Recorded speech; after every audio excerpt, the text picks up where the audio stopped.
It's now time for Ermanni and Edwards with Maz, live on the Woodward Sports Network. Every day, 2 to 4 p.m. Starring Ryan Ermanni, Michigan great and former NFL baller Braylon Edwards, and of course, Tom Mazaway. Let's talk some sports.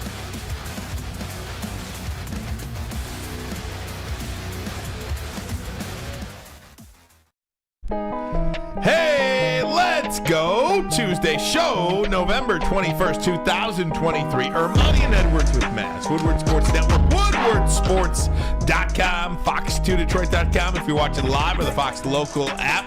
If you're watching on YouTube, thanks. We have just crossed over 56,000 subscribers on this platform. Hit the like button as well. Helps YouTube push our content out to more people. Braylon Edwards, good afternoon to you, my friend.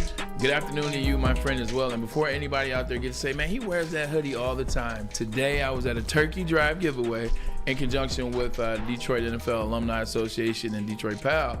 And so all the Lions guys had on their jerseys, so I was going to wear my Jets jersey. So I didn't play for the Lions, play for the Jets. So I was going to wear my Jets jersey with my Jets hoodie. And then I got to thinking, but then I got to go to work after that. And then I got to listen to all the people out there in the chat talking about, take that off, you're a Lions guy. So I wore the Michigan hoodie. And then I bought. What else did you bring? A little show and tell? A little show and tell, man. Why not, man? I remember it. This is a specific game. This is the 100th game. It's my jersey that I stole. Don't tell Big Johnny because he's still looking for me, the equipment man. Hey, friend, you got that jersey, friend? But yeah, man, I had to wear it. It's a big week for Michigan, so we got to pull out our stops, man. The crazy thing is, gave that to my dad. Directly after the game, Ryan Ermanni, Tom Mazaway, as I say hello to you. Hey, buddy. Gave it to Dad right after the game. This is 2004 or 2003. 2003 game. 2003. Excuse me. I'm getting old. I'm forgetting things. The jersey's still sitting on the mantle, not framed at all. It was just laying on the mantle. So after the game on Saturday, I'm gonna get it framed for Pops and then give it back to him. So I got you, Pops. I'm gonna go ahead and frame it for you. In that game, it was a 35-21 win in Ann Arbor, the 100th game in the series, and there was a passing touchdown in there. John Navarre, 64-yard touchdown to number one Braylon Edwards. So you did catch a touchdown in that. Two, but that one was 87-yarder called back. 87-yarder called back? 87-yarder in the third quarter called back. You had a 23-yard touchdown as well. I tried to do a little something. Chris Perry had an amazing day that day too. Big day for Chris Perry. Tom Mazaway, I say hello to you, sir. Hey, fellas, Braylon, Ryan, good to be with you guys. Sam Flannel, thanks for sitting in for us. We got Parker on his last day with us today. You could tell. Last day today. He has completely mailed it in. He's completely mailed it in, but we love him anyway. Pete Spivak's here. Stick is even here. Stick looks great. Man. He just got out of a chair. He just got out of a haircut. No doubt. He's looking good. That's great. So happy Thanksgiving to everybody. Absolutely. Speaking of Thanksgiving, I did a couple of turkey drives, as I told you earlier. I have turkeys left over. I posted on my social. If you or someone you know needs turkey, it comes with the sides. You got bread, potatoes, onion sides. We got it right here in the back of Woodward Sports. So just come down to Peabody and Brown Street or come to our studio. You got now till 4:15 because when I leave the door, I'm leaving. And if it's still there, it's still there. But come up if you know somebody, if you want to help somebody out. Be a blessing to somebody. It's here. You got some turkeys? I got some turkeys, bro. It's a lot of them, too. It's about 15 turkeys. It's bags of potatoes. I got some onions. Man, it's the holiday season, man. Spread some cheer, bro. Absolutely. Great stuff. So come on over and pick it up. Ryan Ermanni. Back to you, sir. Love you, man. Love you too. Tom Mazaway, good afternoon to you officially. Great to see you here. Great to see you here today. I was surprised to see you here. We had a doctor's appointment earlier, but hey, it's okay. I'm here. All right. Let's Great go. to see you. Can we start with last night's game? Oh, please do. A rematch of the Super Bowl. Look, I don't want to say rooting hard for the Kansas City Chiefs, but I was like, hey, man, come on. Let's get this one here. You felt like Philadelphia's been winning ugly games and ripe for a loss on the road against the defending champion Chiefs. And Kansas City scores 10 points in the final 2 minutes of the half to take a 17-7 lead. And it looked like the Eagles were just dead. And boy, oh boy, Braylon, that second half was a complete 180. Yeah, 100%. Maz and I talked about this yesterday. When you look at the way the Eagles have been winning, it hasn't been pretty, but they're finding ways to win. They still have a leader at quarterback. They still have the brotherly shove or the tush push, whatever you guys want to call it. And it was a perfect weather for that type of game. Jalen Hurts, 2 rushing touchdowns, just kind of grinded the ball out, and they made plays at the end. And once again, as we're kind of watching to the side, Patrick Mahomes, wide receivers, has let him down the whole entire season. You can write a funny movie as it relates to Patrick Mahomes and Lamar Jackson on all the drafts that they've witnessed. Both those teams should be undefeated right now, but instead they lose last night in the Eagles. They just keep trudging along and trudging along. It's not pretty. But I know what Maz is about to say. I know who had a game yesterday that Maz wants to talk about. Maz, your boy Zero, Agent Zero. I wasn't going to talk about DeAndre Swift, but he does look really good. He does. I was going to say the worst thing that the Chiefs ever did was to let Tyreek go. That was the worst thing. Can't pay everybody, man. When you pay somebody $500 million, and Maz, you bring up a good point. That model that they have, hey, give him $500 million, pay the left tackle, pay Travis Kelce, and play one defensive player, which is Chris Jones, and we'll just, each year we'll figure out the receiver situation. It's not that big of a deal. Well, we've been waiting for that receiver situation to work this season, man. They I know stink. Flannel Sam is a great guy to talk to. It's his team. Put him up. The wide receivers have let Patrick Mahomes down at every turn this year. I mean, where's Sky Moore? Where's this guy that was supposed to be the heir apparent to Tyreek Hill? Travis Kelce can't do it all. He's breaking down. Well, he absolutely. This might be it for Travis Kelce, by the way. This season, he admitted that he thinks about retirement way more than he should. He's got a girl that he loves. He can just go tour with Taylor now. That's probably one of the reasons. Look, Derek Jeter was always a guy, too, that has said he never wanted to get married until his playing career was over. Didn't want to get married or have kids. And it almost feels like, for a guy like Travis Kelce, I'm not saying he's going to marry Taylor Swift, but we don't know. Yeah. But when you do, he wants to fall in love, perhaps. Yeah. Other things become a priority to you over the thing that you have been doing for your whole life. Like, once you get married or fall in love with a girl, whenever, the days of going out with the fellas every Monday night and going to the bar and watching the Monday Night Football game become less of a priority than what you're focused on now. And it kind of feels like that, at least the road it's going down with Travis Kelce. Now, I don't want to make too much of it, but it does feel like we learned, I think, more about the Kansas City Chiefs last night than we learned about the Philadelphia Eagles. Yeah, they still have a really good defense. I mean, this Kansas City very Chiefs, good. This Kansas City Chiefs, the youngest defense too. That's what we said. They're the youngest defense in the NFL. This is a team right now. They're winning because of the defense. They're staying games because of the defense. Look, Patrick Mahomes is Patrick Mahomes, but like we said, Travis Kelce's missed some games. The wide receivers has let him down at every turn. They still have no running game. Although I still like Isaiah Pacheco, and we learned a lot about the Chiefs, and that is they're a team that can be beat. They're not a team that is just going to guarantee to be there at the end. They're not a team that's just guaranteeing to get into the Super Bowl. And you expect Patrick Mahomes to come out and be Patrick Mahomes. It takes 3, you know what I'm saying, in terms of you need Travis Kelce. You need another guy to get the ball to a guy you trust. Who's the guy they even trust right now? They're trying to make it Kadarius Toney again. And you don't have it. It's just not it, man. It's just not it. Let me say something about the Chiefs. And tell me, I've been saying it the whole year. Mm-hmm. I'm not scared of them. I'm not either. Now, I will tell you this. Remember how we all thought the AFC was like unbelievably great? It's really not that great. Look, I'd rather have all the NFC teams to win the Super Bowl than any AFC team. I'm so glad you said that, because my next question to you guys was, I think this squarely puts the Baltimore Ravens as the favorite to win the AFC. And I don't think they're good. Well, that's just it. And I'm not sure it's that strong of a favorite, but if you gave me one team right now to go all the way in the AFC, I would have to say the Ravens. And that's just by almost default, as you say, Maz. Yeah. Because Kansas City is very beatable. You can't have this team, like Valdez-Scantling, he catches that pass, and we're probably talking much differently. But games are won and lost based on one play. Seasons are made or broken based on one play. So I don't even like the, well, if this or if that. If the referee didn't throw a roughing the punter penalty in Seattle, LA last year, the Lions make the playoffs. But they didn't. You know, I mean, what happened this year? The Rams sweep the damn Seahawks. Exactly. But you see the point there. Kansas City is not as dominant or nearly the lock that we thought they were to come out of. Right now. Go ahead, man. The NFC wins the Super Bowl.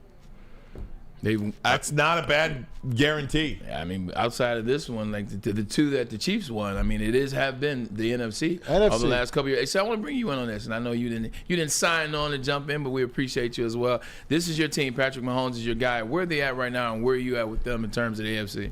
For the record, because people accuse me of being a Chiefs fan, I am a Lions You're a Patrick Mahomes fan. I am a Patrick Mahomes fan. I mean, for the record, he did throw a bad end zone interception as well, so I got to give him some flack for that. But Marquez Valdes-Scantling dropped the go-ahead touchdown pass that was right in his hands. Travis Kelce, even when he's fumbling in the red zone, he dropped the first down, a major first down. He made up for it though on the next play. He did. I mean, Justin Watson dropped a couple. Even after that Valdes-Scantling drop, Patrick Mahomes put it right on Justin Watson's numbers on 4th and 25, and he dropped it.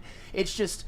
This is the worst wide receiver group I've seen on a contending team, maybe in NFL history. You know, we say that though too, Bray, and you know, not to compare, but I think Patrick Mahomes and Tom Brady are compared all the time, and that's the track that Patrick Mahomes is on, to catch and reach Tom Brady. He needs some help though. He does. You know, and he needs more help than Travis Kelce. Yeah. Because Kelsey's not going to be there much longer. I do think this is it for Kelce. Yeah, this might be it for Travis Kelce. I hope not. You know, the way in which he's played over the last 5 years has been phenomenal to watch. I mean, if you don't have him in your fantasy, you're almost still cheering for him, even if you're going against him, because he is that good. But Veach, we give Veach, the GM of the Kansas City Chiefs, we give him a lot of credit. We talk about Patrick Mahomes, we talk about Travis Kelce, talk about moving off of players. Clyde Edwards-Helaire didn't work, they moved off of him. Talk about they move off.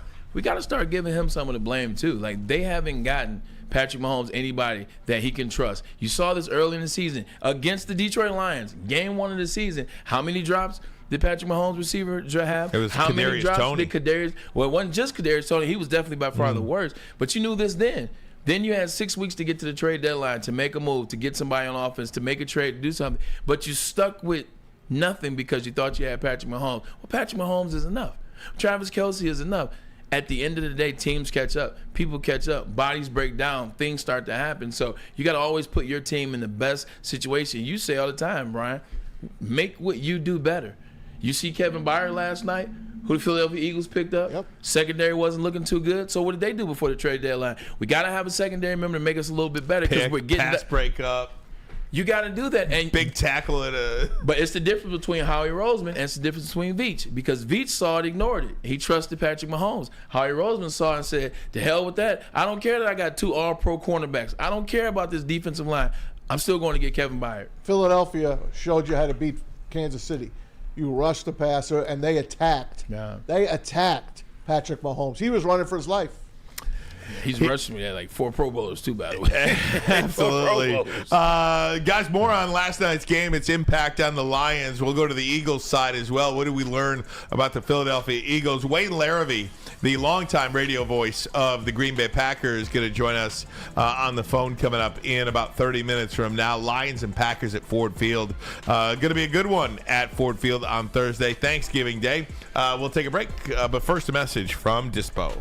That's right. Dispo Romeo now open to midnight. Quick detour. Appreciate Dispo in Hazel Park. Was out there earlier today giving away turkeys, man. They really got into the Thanksgiving Day spirit. So appreciate you guys over at Hazel Park. We love our partnership. But this is about Dispo Romeo, Michigan's largest cannabis mall. That's right. 21 and up you have to be. They have the best brands, the best ways you want to consume your cannabis product, whether it's oil, whether it's flower. They got it all. Come to Dispo Romeo. Like, get Big Kid in the candy store.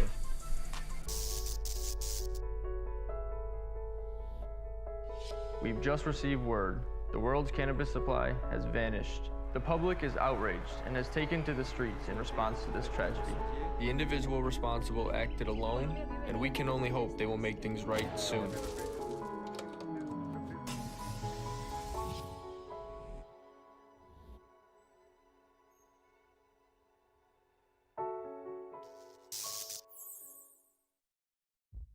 Brace yourselves, Detroit. As the sun begins to set, two of Woodward Sports' brightest young stars will be taking the mic for a brand new show. Woodward Nights with Spooner and Broder. The dog days in Detroit are over, and the boys are unleashed. Join in on the banter and hop on the bandwagon of the #1 night show on the internet. Tune into the Woodward Sports YouTube channel every weeknight from 8 to 10 p.m. Woodward Nights with Spooner and Broder. Your home is your most important asset. Flexibility in the sales process is key. When you work with Mark White & Associates, you can cancel at any time, for any reason, without penalty. Speaking of flexibility, check this out. Who you work with matters. Hire the best broker in the game.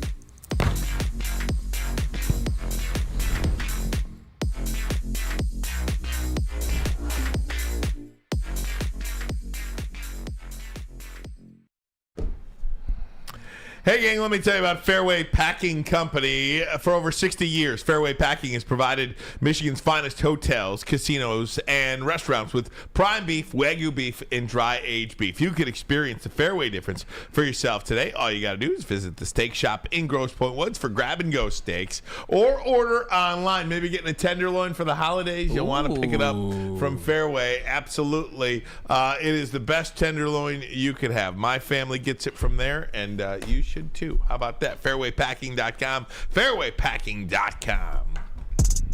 I've gotten that from Fairway long before they started. That was your spot for a long time. Oh man, long time partnering with us here at Woodward Sports as well. Nothing like a Chateaubriand. Oh my Delicious. goodness! Hey, we're talking about Chiefs and Eagles from last night. That second half was a disaster for the Chiefs. And look, Jalen Hurts and the Philadelphia Eagles stayed with it and stayed with it and stayed with it and stayed with it, hung around, and ultimately made the plays that won them the game. And look, at 9-1, they are dangerous, man. They look like they are tough to beat, man. They do look like they're very tough. Got to give them a credit. When you go 9-1 in the NFL, I've never been 9-1, but 9-2, closest I've ever been to. But 9-1 is just a different animal. It's a different beast. So you got to show them love. But with that said, tell me I'm wrong, Ryan and Monty. Tell me I'm wrong, the rest of Woodward Sports. They look very, very, very not only beatable, they look very mid in certain situations in terms of the end. They tried to give the game. How many situations at the end of the game in that fourth quarter were they trying to give the ball back to the Chiefs? Here, beat us, Chiefs. We don't want to win this, Chiefs. Like, how many times did they allow Jalen Hurts to get sacked? How many times did Jalen Hurts look like he didn't have an answer or anybody to throw to? A.J. Brown and Jalen Hurts, and I understand it was the weather. I definitely understand the weather played a factor until Devontae Smith made a hell of a catch at the end. What a catch. But the offensive line that's supposed to be this all-towering offensive line that's supposed to be better than the Lions and Lane Johnson and, how good I didn't see it. I didn't see that same aggression on the line, and I know Chris Jones is a problem with the Kansas City Chiefs, so no disrespect to him.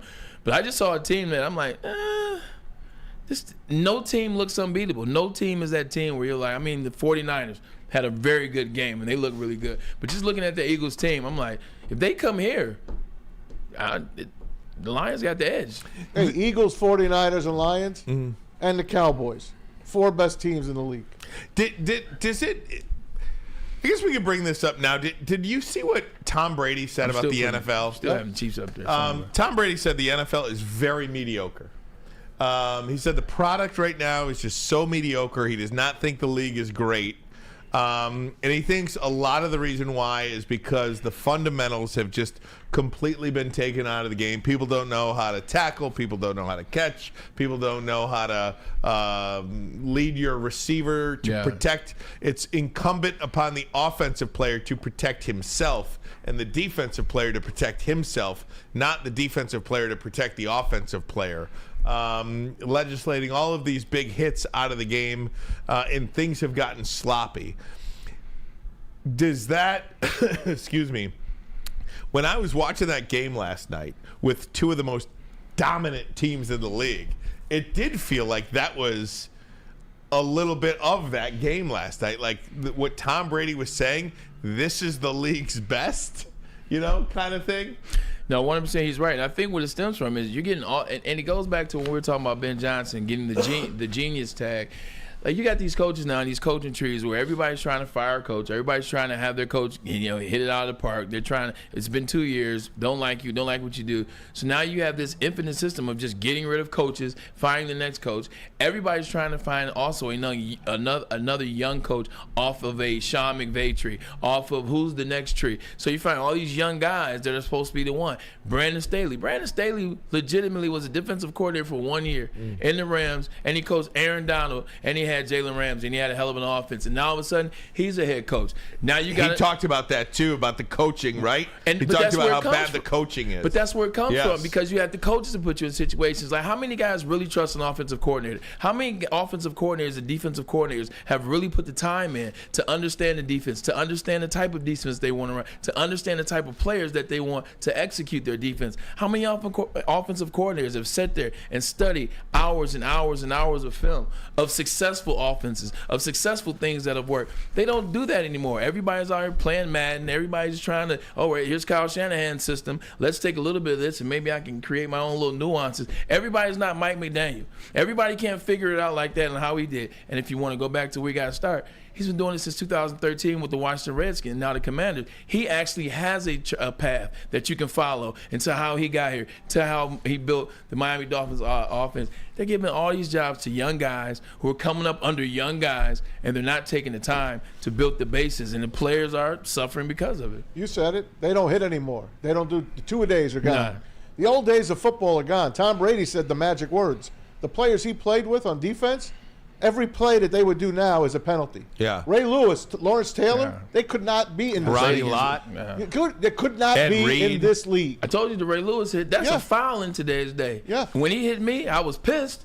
But I didn't look at it like, this is illegal. It's terrible. It was the game. It's terrible. There was even a call and then the last roughing night. the penalty, the roughing the quarterbacks are garbage. Did you see the one last night? Yes. Was it Fletcher pushed Fletcher him. Cox on? yeah. I mean, he hit him, but it's football. He was in the air, so it looked a lot worse than it was. Right. He really didn't put his helmet down. He basically pushed him. I mean, it's how it's going to look when the guy is 6'6", 311. I mean, it just is what it is. And even look, when you look at, how good the Lions are this year, right? I mean, they're sitting there 8-2. I mean, they had no business. When you turn the ball over 4 times, you just don't have any business winning that particular game. When they turned it over, they turned it over, what, 3 times against the Raiders? And they won by double digits. It's Bad team. Bad teams.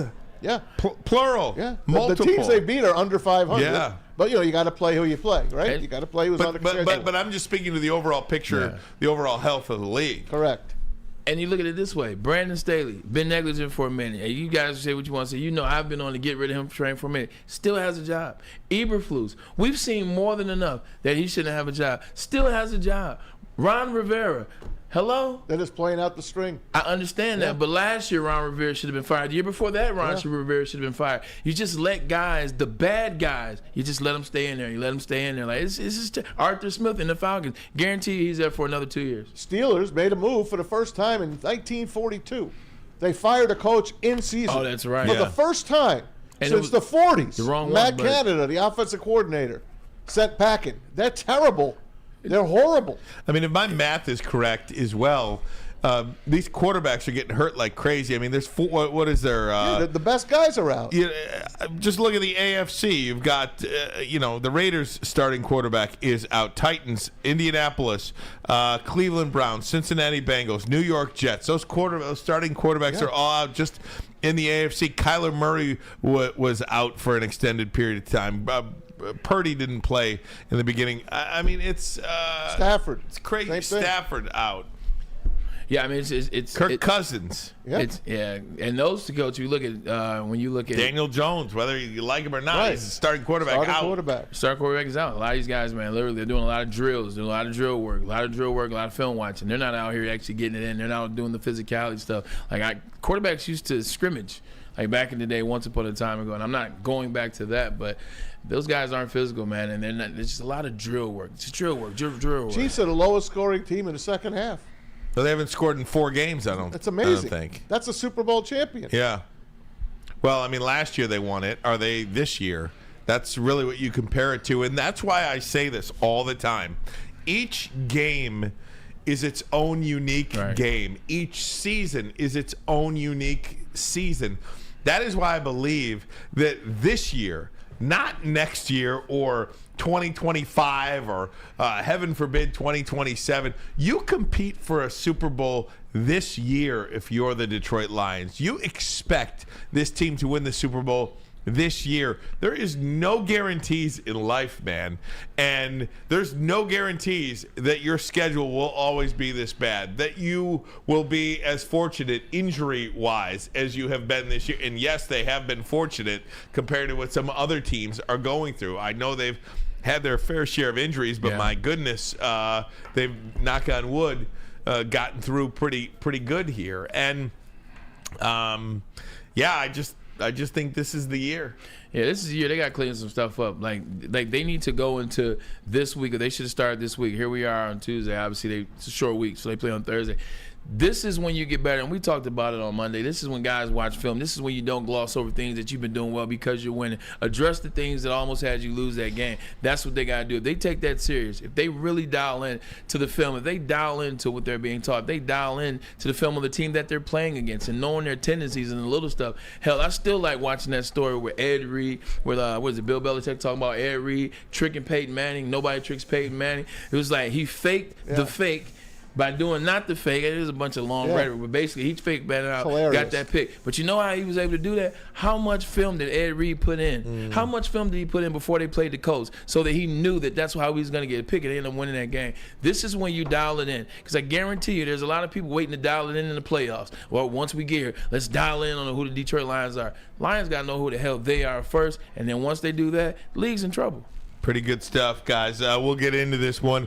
Third game in 11 days, the Lions will play. How difficult is that to do? What's the expectation on the field on Thursday? Then we'll talk to Wayne Larrivee, Packers radio voice. We'll do that coming up in about 15 minutes from now. But first, a message from Big Boy. All right, fellas, wintertime is coming, and you know it. Comfort food from Big Boy always makes the winter a little bit nicer. Try the veal parmesan or the Southern Comfort Chicken Bowl. But you want to start your day about breakfast, the stuffed potato pancakes are back, as well as the classic lumberjack and the Santa Fe Garden. Also now, the apple pie hotcakes. They're too good to miss. And the new gingerbread shake.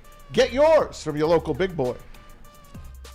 Join Woodward Sports' own Jeff Iafrate, along with special WSN guests for the most anticipated Lions season in decades. Filled with different surprises and expert analysis. You're not going to want to miss out. Go to our Woodward Sports YouTube channel on Sundays and tune in live from 9:30 to 11:30 a.m.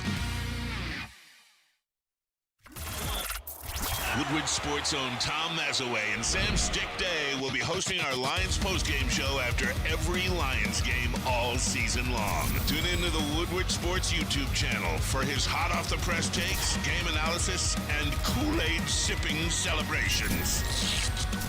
You won't want to miss it. Join Maz, Stick, and special guests each week immediately following every Lions game, exclusively on the WSN YouTube channel. A $100,000 Vegas getaway. Take your closest friends and live it up in the city that never sleeps. It's a Cintron Energy. You can drink it. You can live it. Purchase a 24-pack today and enter to win that $100,000 Vegas getaway at drinkcintron.com/Vegas and buy your Cintron from your local Meijer. Cintron is the healthier energy drink with great taste. Look good, feel great, and be the best version of yourself with Cintron. So go to drinkcintron.com/Vegas. Hey guys, welcome back. We can get to, we'll have plenty of time to talk about the Lions this year. But did you see what Scott Mitchell, former Lions quarterback with Barry Sanders, had to say about this documentary, Bye Bye Barry? No, what say? So Bye Bye Barry came. This is explosive stuff. So this documentary came out. I started watching it this morning, actually. How long is it? It's an hour and a half. Oh, I'll watch it tonight. It's an hour and a half. The first 15 minutes, I mean, I got goosebumps watching it. It's unbelievable. But you know who doesn't like it? Scott Mitchell. What? Why Scott don't like it? Well, he likes Barry. Should I just read this? I mean, It's pretty long, but I think I should read it. You like reading, so I'm down. Is that okay? I'm sitting back and listening. Maybe just so the camera's not on me the whole time, Parker, moving around a little bit. All right, thanks. We're only looking at the top of your head anyway. Okay, very good.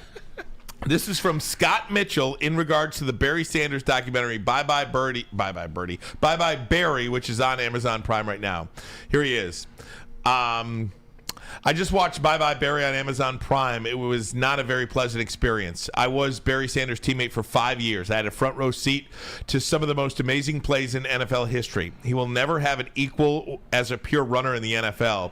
I could argue that there were several running backs that were more complete, but I won't. Barry was great. Then why mention it? However, I am so tired of hearing how I was the reason that Barry Sanders never won a Super Bowl. I'm so tired of hearing I was not a good quarterback. My only response is F you all. Ooh. That includes Eminem and Jeff Daniels, who are throughout this documentary. Right. Well, they poked at him. Yeah. I can't even begin to tell you what a disappointment it is to hear my own coach, Wayne Fontes, who went out in free agency and actively pursued me to the point of begging me to come to Detroit, say he wanted Joe Montana or Warren Moon, and that the only thing they were missing from winning the Super Bowl was a quarterback. A little support from a coach would have gone a long way. Wayne never had my back. So Hold on. Do you remember what he did on Halloween?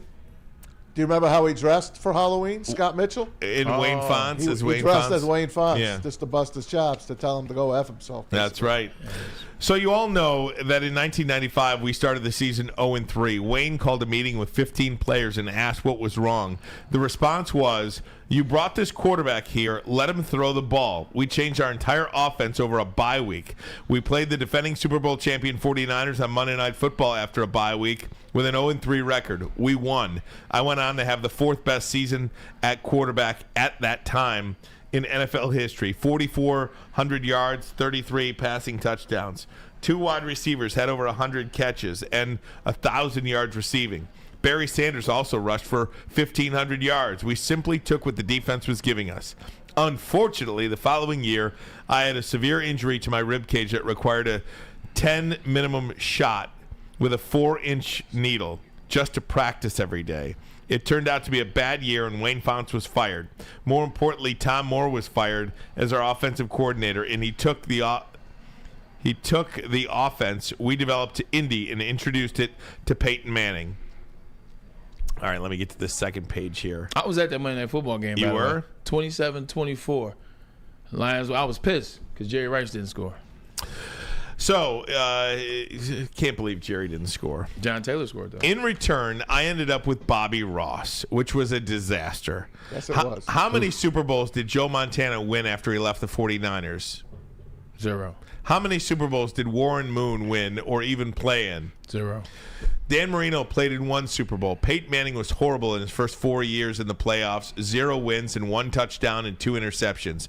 It was 9 years in before Peyton won a Super Bowl. The reality is, it's hard to win a Super Bowl unless you are Tom Brady. Steve Young is not in the Hall of Fame or a Super Bowl winner if he isn't traded from Tampa Bay to the 49ers. Brett Favre is not a Hall of Famer or Super Bowl winner if he's stuck with Jerry Glanville in Atlanta.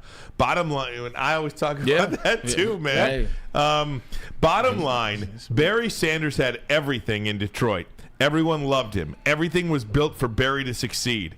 In his 10-year career, he won 1 playoff game, and the only reason he didn't win more was everyone else was the problem. How many yards did Barry have in the playoffs in 94, 95, 97? Not many. I'll give you a hint. Not very many. We are all to blame for not winning a Super Bowl in Detroit, even Barry Sanders. I will believe until I die that if we had been given more time and patience with the offense, we had the talent we would have made a deep run into the playoffs and eventually completed to win a Super Bowl. I agree. Good for Scott Mitchell. Yes, I agree. Seriously, good for Scott Mitchell. Tom Moore left us and went and built Indianapolis. Indianapolis, and you needed Tom Moore. Bobby Ross wasn't the answer. And Bobby Ross, I don't know the end of the Barry Sanders doc, but he was one of the reasons. He didn't ever answer Bobby Ross's letters, phone calls, nothing. So obviously, even though he had one of his best years under Bobby Ross, he quit, I think, because of Bobby Ross. I do. I mean, look, at the end of the day, as I'm listening to it, it started off, I knew it was going to go to a place that it didn't have to get to. If he wanted to come on here and talk about people for dogging him out, then come on here and talk about people for dogging you out. Talk about what you did. Don't get on there. Literally in the first sentence, what did he say? Well, he was like, I could point out 3 other more complete running backs than Barry Sanders, but I won't. You just did. So he started off in there. I was like, he's letting me know he's going to be on some hateful stuff. It's somewhere in this.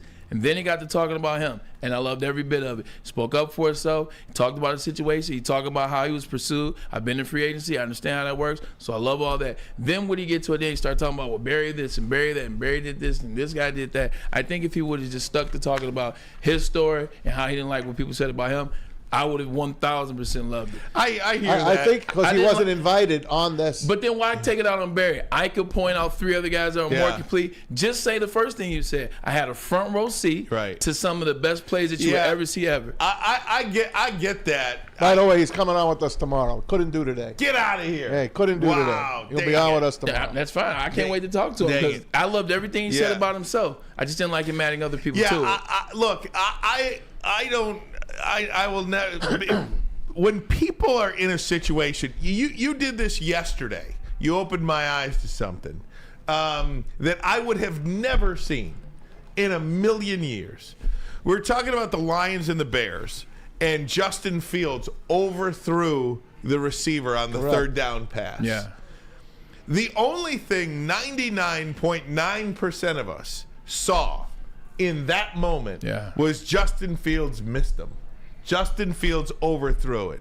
So it's a long way to get to, but you explain the receiver. It was the receiver's fault. What he did on the slowed his momentum down. And I think my point in saying that is everybody's got a perspective. True. When you are in a moment, when you are the guy that for the last 25 years have been blamed for Barry Sanders leaving because they didn't have a quarterback. Oh, if they ever had a quarterback. When you are that guy, I bet there's a little bad blood there. There's a little animosity. When you can love Barry all you want, but, for Scott Mitchell to be talked about and not have a voice in that documentary, I'd be pissed too. Damn right. So, now, look, we all love Barry Sanders. I love Barry Sanders. Me too. I mean, there's very few athletes that still put goose pimples on the back of my neck. The hair stands up when I'm next to him. Barry's one of those guys. Isaiah Thomas is another one. There's very few of those guys. Kirk Gibson's one. There's very few of those guys. But when you're on the other side of that, when you're the one blamed for it, I get it. Can I say something I'm fine else? with it. You always talk about this, and I love you for it. You always say, I never want to talk down on somebody to big somebody else up. In this situation, he's talking about how people have talked down on him. So then he explains kind of more so like, at the end he says, this thing was set up for Barry to succeed. Why is he talking about it being set up for Barry to succeed? And then he says, how many yards did Barry have in the playoff game? Why ask how many yards did Barry have in the playoff game? You're talking about you. You're talking about why people hate you. You don't need to bring up this thing was set up for Barry to have success. Barry Sanders did something that only one other running back in the history of the NFL did. 10,000-yard seasons in a row, back to back to back to back to back to back to back to back to back. I did that for Scott Mitchell. He did something that no one else has done. So one other person. Don't talk about this thing was so set up for Barry to succeed. Because what do we talk about in Detroit Lions history? Being honest as fans. If Barry had Emmett's line, Barry was getting hit 5 yards in the line behind the line of scrimmage. Barry was dancing behind the line of scrimmage. But it was that success. But it was that set up for him to succeed. I go back to this. He started off saying, I can name 3 other running backs that were more complete. He was already coming from a place of hate, and it gets there at the end. Just talk about your situation. He didn't need to talk about Barry and it being set up for him to succeed. Yeah, and then he, how many yards did he have in the playoff? That's like me being mad at somebody, and I'm telling my story, but then what about Steve Breston and blah, blah, blah? I don't have to point out another guy. It's just, I'll just talk about Doesn't this sound familiar, the Michigan situation right now? We're all taking down the other teams when Michigan was the one that had Connor Stallions going to the damn game. It's what you do as a human. And sometimes he got on a roll And he probably he didn't want to say what he did at the end, but he did. Well, I can agree with that. That's why he gets a pass to me. Me too. I'm not focused on the Barry part of that. Yeah. I almost feel like sometimes when you're in an argument and you are under the gun, man, Right. you're just firing at everybody. Yeah. You're just firing at everybody. Once you get rolling, it's hard to stop. Trust me. And then you don't want to hit sin, but sometimes you do. But here's the thing. This wasn't a conversation that came up. See, if this was a call and we were talking about it, and then in the midst of the call it came up, I would 100% understand you because you can't control sometimes what happened in the moment. This was a post, which means he had the chance to edit. He had the chance to say, you know what, maybe this was too much. Maybe me talking about the Barry thing. Like he had the chance to hit send. It's a Facebook post. I think it's worse. I think you're more apt to do that on social media. You're 55 plus. You gotta take a look. You gotta take a look before you hit send. I think you're more apt to fire off that in a social media post. He's than not in the league else. now, though. We've all done that. If we're talking about some guys in the league now, they're 28 to 35, like a little raspy get. This guy is 55. You can take a second to read what you wrote and say, you know what? I was good in the beginning. I was good in the middle. Maybe just if he just ended the part where he just said this thing was set up for Barry to succeed, he didn't have to say that. How many yards did Barry have to play up? He didn't have to say that. I wouldn't have had a problem with anything he said. Even in the beginning, I wouldn't have had a problem. Hey, back in those days in the 90s, I happened to be lucky enough to be in the Lions press box and on the microphone at the Dome. And I was at that Thanksgiving Day game against Minnesota in 95 when he outdueled Warren Moon, threw 4 touchdowns, 455 yards. They put up 40-plus points. John Madden was beside himself. He couldn't believe how good this freaking team was. So I just want to tell you that Scott Mitchell did a lot of good things here. I agree. He did. I remember he fainted in Tampa Bay in a playoff game. I remember that too. And we all wanted to kill him at that day. I get it. He said it was like a heat stroke almost. And they didn't win in the playoffs with him. That's just what it is. That's what it comes down to. They didn't win in the playoffs, and they had a great freaking team. You're right. And it's a lot of things he did that were good. Look, I'm a wide receiver. I grew up a wide receiver fan my whole life. So when I was watching him, the Lions were the first to have 200 catches receivers in NFL history. Brett Perriman, Herman Moore. Brett Perriman, I still remember his numbers, 122. Herman Moore, 124, 1,400 yards, 12 touchdowns. Like, they put up numbers. Scott Mitchell was a part of the thing that was dope. Always gave him his credit, so you're 100%. He deserves a lot of respect. He deserves some of that things they say about to scale it back a bit. I agree 100%. I just didn't like the end. The next man that comes on with us knows a little bit about it, too. He's been at all those Lion games. Absolutely. Wayne Larrabee going to join us next. He is the voice of the Packers football team, and he'll join us next. We'll contact him. Good. What are we doing here? Guardian Alarm. We got some Baldinger, some man, we got a lot going on today. Man. But first semester from Guardian Alarm, local security experts have been for over 90 years. See that black and yellow sign out in front of your house tells the bad guys one thing. Stay out. Whether you are at home or on the road, they're 24/7 professional monitoring, customized solutions from real experts, and technology backed by people means you are backed by the best. Call this number right here, 1-800. Stay out. That number again, 1-800. Stay out. Call them today. Tell them Woodward Sports sent you. Stay out. Stop searching for a vehicle and start finding one. Les Stanford Chevrolet Cadillac makes it easy. We harness the power of multiple dealerships and own the biggest selection of GM brands in the area to get you the car you need. With the Les Stanford Group, you'll have access to 4 different dealerships, providing you with more makes, more models, and more choices. We're connected to more than 1,000 vehicles. And with so many high-quality CPO vehicles available, you'll find new car quality at pre-owned prices. You can start and end your search at lesstanford.com today.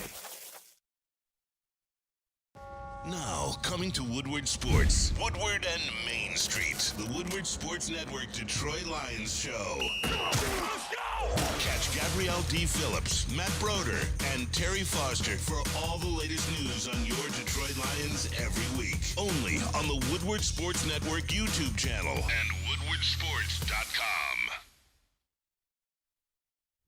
Calling all landscapers, this is Darren McCarty. I'm at Outdoor Equipment Co. How would you like to landscape like a legend? How about a bad boy zero turn? And even a chainsaw.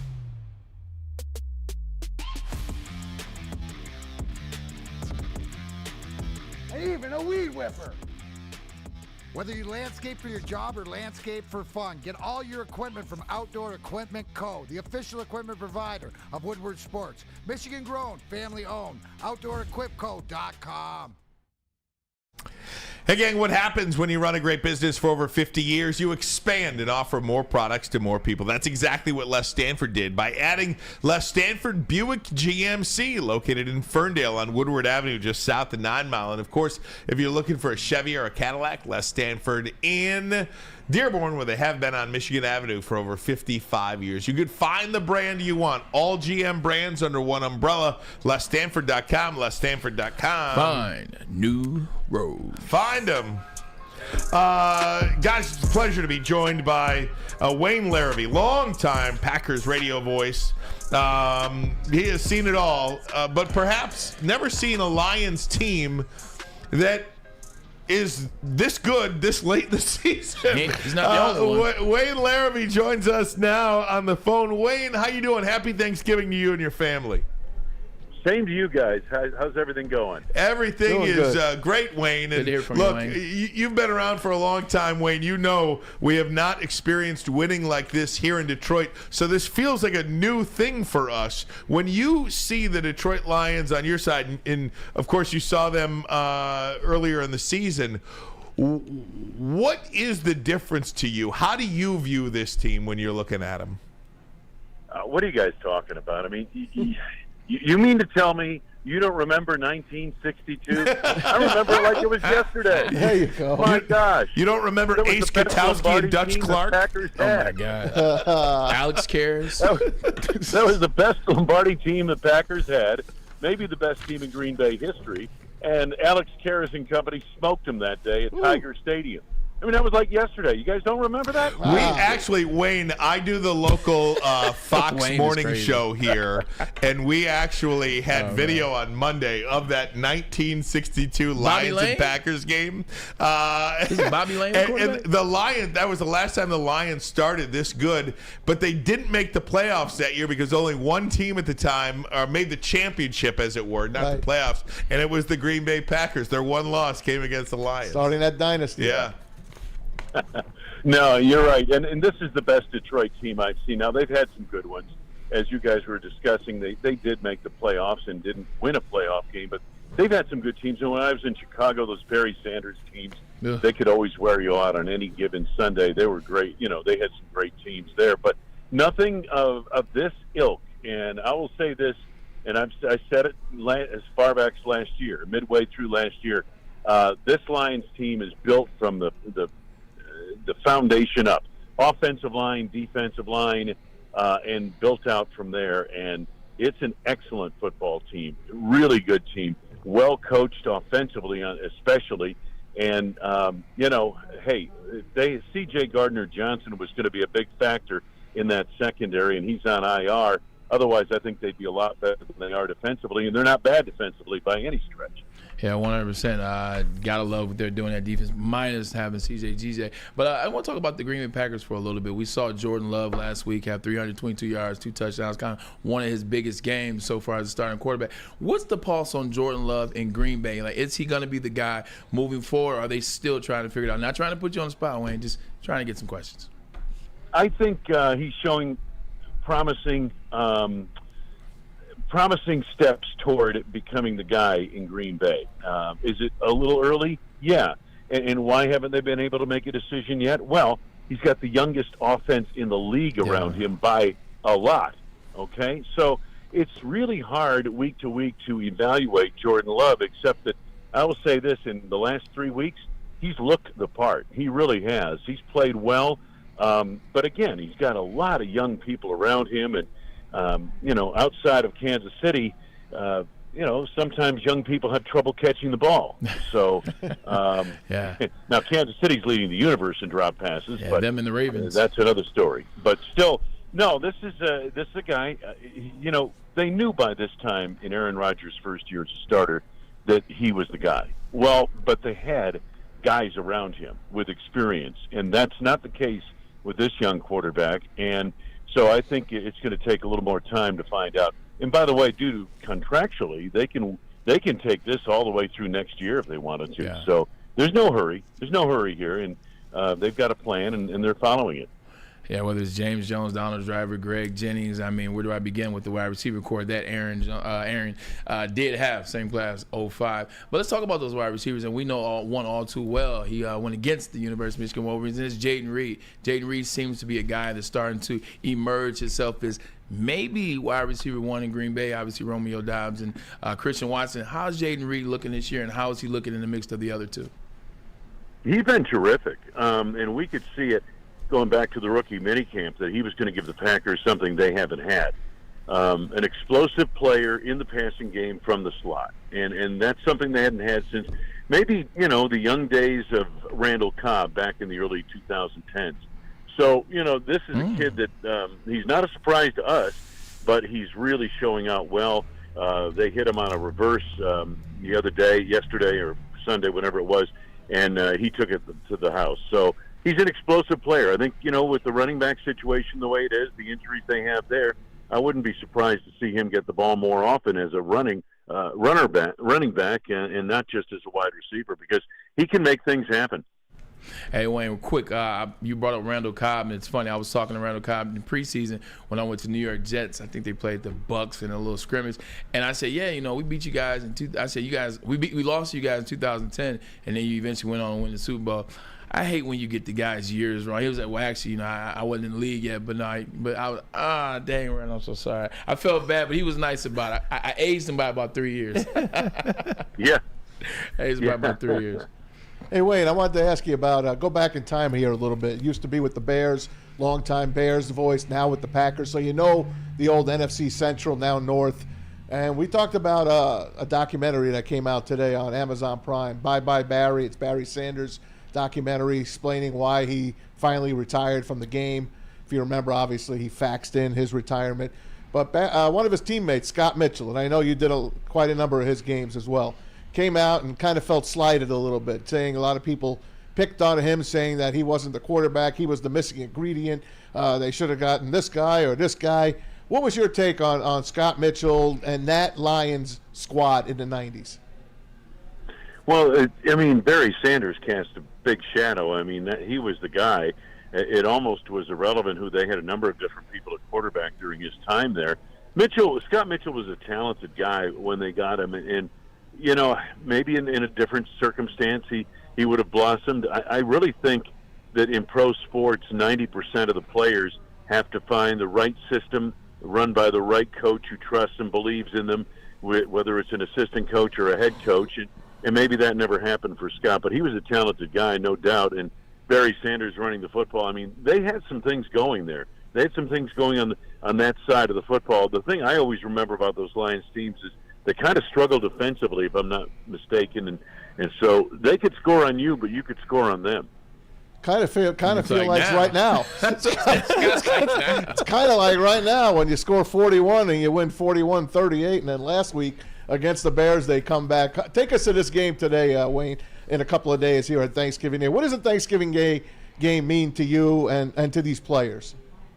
Well, I think this one, the one in Detroit that basically gets underway in the morning, that's the game that when you think of Thanksgiving, you think of that game. Yes. You don't think of the Cowboys. You don't think of whatever Thursday night game they're going to put on Amazon or wherever they're going to throw it. You don't think of those games. You think of Lions, and you really, if you go back, if you're of a certain vintage, I've already exposed that myself. I was a kid, but that was Green Bay and Detroit, and that was that was Thanksgiving. That's what it was all about. And whether the teams are good or not, it didn't matter. And I think a couple of things happened with that 1962 game. First and foremost, after that game, everyone just assumed around the country, well, the Lions can't be beat on Thanksgiving. The Lions are always tough on Thanksgiving. Well, if you go back and look at the record of the Lions on Thanksgiving, it's well under 500, okay? We're catching up, though. But the other thing that game did, though, Lombardi went to Roselle after that game and said, we're not playing this game every year. You can throw us this once in a while, but we're not playing this game every year. And then he did that exactly right after that game in 1962. Wow. Talking to Wayne Larrivee, longtime radio voice of the Green Bay Packers and the Chicago Bears before that. Wayne, I wanted to ask you about the Packers, where they are as a franchise right now. I mean, if you look at this NFC, they feel like they're a middle-of-the-pack team. I mean, hell, they've got 5 games at the end of the season. They could win every single one of them, and you never know, maybe get to 9 wins and get it in the playoffs. But my goodness, where is this franchise right now? Are they a retooling franchise? Are they a rebuilding franchise? Ascending or descending? How would you characterize where they are right now? This is kind of new territory for them. Yeah, for sure. It's kind of a loaded question. Really, when you look, there's no question they went to retool that offense, and they have in the last 2 years now retooled the offense. They still have some things they have to get done on the offensive line because David Bakhtiari is probably done. Maybe not done playing, but he's probably done in Green Bay. He's their great left tackle who never came back from that injury, major ACL injury he suffered New Year's Eve in 2021. So. Or 20, I believe it was. So anyway, that's kind of, they've got a lot of work to do there. They've got a lot of young pieces in the skill position areas. They're going to probably need to retool the backfield the way the Lions did last year. And, then you look defensively, and they've invested heavily in that defense. And, it has not performed the way everyone had hoped. So, I think they're going to get there. They have the draft picks to do it, and I think they have a good plan for putting it together. But it's going to take some time. There's no doubt about that. But I think they'll be a lot better in December than they are now. They'll be a lot better next year than they are this year, and that's what you're looking for. And then, are they ready to join the other teams in the upper echelon of the NFC again? A lot will depend on how that quarterback pans out. That's what I want to go here, Wayne. My last one. It's about Aaron Rodgers and how he wound up leaving the Packers. He walked off with Randall Cobb, if we remember last year, the last night of the year, when the Lions finally beat him at Lambeau. What went wrong there with this whole Aaron Rodgers situation? Was it drafting Jordan Love on that COVID draft? What happened? Why he should have finished with the Packers. Yeah, I think that was at one point the intent for everyone, but it got to a point where I think he just, they were loading up to go for the Super Bowl 2-3 years in a row, which is why they're in the salary cap position they are now, and it didn't quite work out. You know what I mean? Yeah. They had a couple of great teams, 2020, but Tampa Bay had a team that was a little bit better than them. 2021 was probably LaFleur's best team, in my opinion. Top seed in the NFC, and they lost on a couple of bad special teams plays to San Francisco in the playoffs at Lambeau Field. And, at that point, when Devontae Adams decided he would not re-sign with the team, I think that's where, some things maybe changed a little bit at that point in time. The Packers would have, had they had a meeting with, this is how I understand it, had Aaron and the Packers gotten together, they would have had this meeting. The Packers would have told him, Aaron, if you want, we'd love to have you come back as our quarterback, but here's what we're going to do. And they would have outlined this entire, we're going with the young receivers, this, that, and the other thing. And Aaron Rodgers had said on numerous occasions, way before the end of that season, he said, I don't want to be part of a rebuild. And in Aaron Rodgers' mind, all those young guys at the skill positions, that was a rebuild, and he wanted no part of that. So, whether they had that discussion after the season or not didn't matter. Everybody knew the answer. So it was probably time for both sides to move on. Wayne, talking to the voice of the Packers radio, Wayne Larrivee, a longtime voice that is. Wayne, let's end on some fun. You're coming in town. Where are you going to eat tomorrow night before the game on Thursday, on Thanksgiving? Where are you eating in Detroit? Because I got some recommendations for you. Well, I'd like to hear them because I think we're staying out. We're not staying in downtown Detroit, which I'd love to do because it's one of the most revitalized cities in America. It's just outstanding the things you guys have going downtown now in Detroit. But I think we're staying out in the suburbs somewhere. So Birmingham, Troy. I'm probably going to stay. I'm telling you, to be honest with you, I'm going to have to tell you, I'm going to probably stay in and be studying a little bit because this is a short week for me. Okay. Good stuff, Good Wayne. stuff, We Wayne. can't thank you enough See for you spending some room service. time with us. Happy Thanksgiving to you and your family, and safe travels, and all the best down the road there. We appreciate All right, you, guys. Wayne. Good being with you.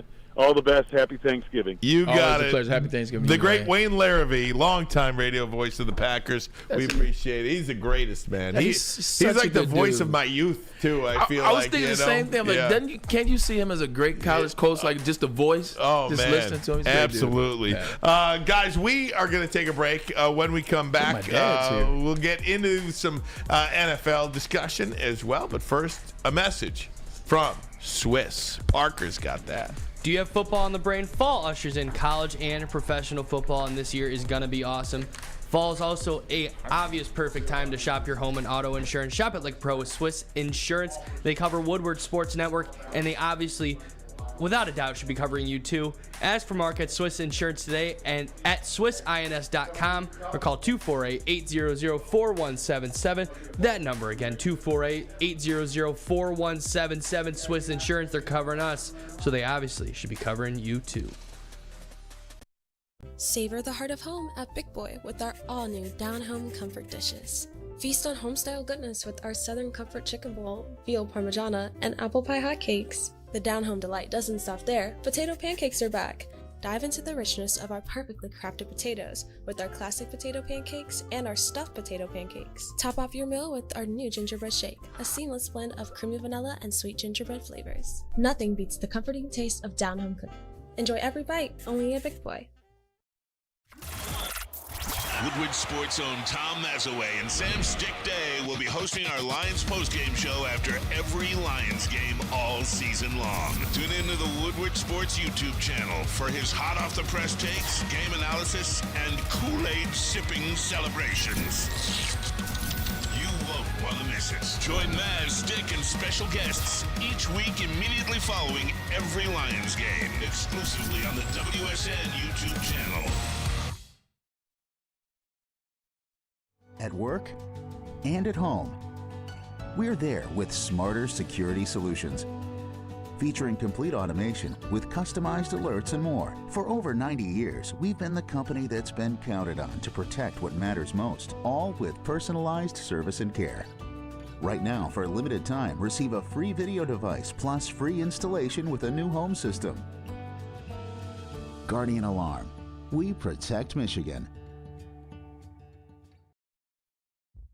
Brace yourselves, Detroit. As the sun begins to set, two of Woodward Sports' brightest young stars will be taking the mic for a brand new show. Woodward Nights with Booner and Broder. The dog days in Detroit are over, and the boys are unleashed. Join in on the banter and hop on the bandwagon of the #1 night show on the internet. Tune into the Woodward Sports YouTube channel every weeknight from 8 to 10 p.m. Woodward Nights with Booner and Broder.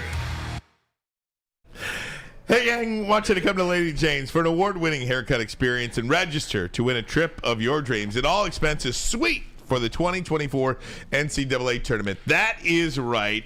No expense spared for you and 5 of your best buds. Lady Jane's Haircuts for Men. You can walk in anytime. It's wicked awesome. Back to Ermanni and Edwards with Maz. I'm just laughing about came in the studio. What's up, Dad? Dads are funny, Brian. Oh, yeah. So, you know, I got so good to see Stan. Always, man. Shout out to my boy George Davis, associate GM with the Pistons. Went down there last night. Jokic gets thrown out, by the way. Did you hear Blaha? I didn't, because I'm pissed. I got there 4 minutes left. Go ahead. What Blaha said? I tell you what happened. Blaha, it names all 3 officials, and he says, nobody came to see you tonight, and listed the 3 officials. He's so right. He's so spot on. And that's as hot as you will ever see George Blaha. And he's absolutely right. So check this out. Get the tickets. Go. I get there probably 4 minutes left in the first. When I get there, Pistons end up losing 107-103. Mike Malone got kicked out too. So literally 4 minutes. And the Pistons still lost. No Jokic, no Malone. The Joker's really sitting next Jamal to me. Jamal Murray didn't play. He didn't even dress. So literally 4 minutes, I get there. He's sitting down right as I get there. He gets back in the game 7 minutes into the second, gets back into the game. I never saw Jokic score a point. He got thrown out of the game. 5 minutes left in the second quarter. I didn't even know he had a technical already. So, but this is what lets you know about Detroit Pistons. I love my Pistons. Halftime, I was out. I said, no Joker, no Jamal Murray. Man, I got to get out of here. But anyway, the funny thing about my dad in these ticket situations is, he's like, hey, you can get tickets to Pistons games, right? He's like, when's LeBron coming to town? He's like, when's KD coming to town? Joker's coming. He was like, if Kawhi plays, you got tickets? I'm like, why is it all the great? Why don't you want to see the Atlanta Hawks? Why don't you want to see LaMelo Ball and the Hornets? He was like, just the big guys. Just a quick note about the Pistons. Look, I was I'm doing this thing for Our Detroit, and I love Our in their next in their January issue. Did you do about a full spread? No. Just a sports thing that they asked me to do, and just looking at our teams and where they're at. And then it got to the point about the Pistons, and I'm thinking to myself, this franchise is totally lost. It is totally lost. They are so bad. And they might have some good players. I think Cade Cunningham is a good player. I think Jalen Durham is a good player. I think Marcus Sasser Asar Thompson. Asar Thompson. I do think they're good young players. Yeah. But accumulating talent does not mean you are building a team.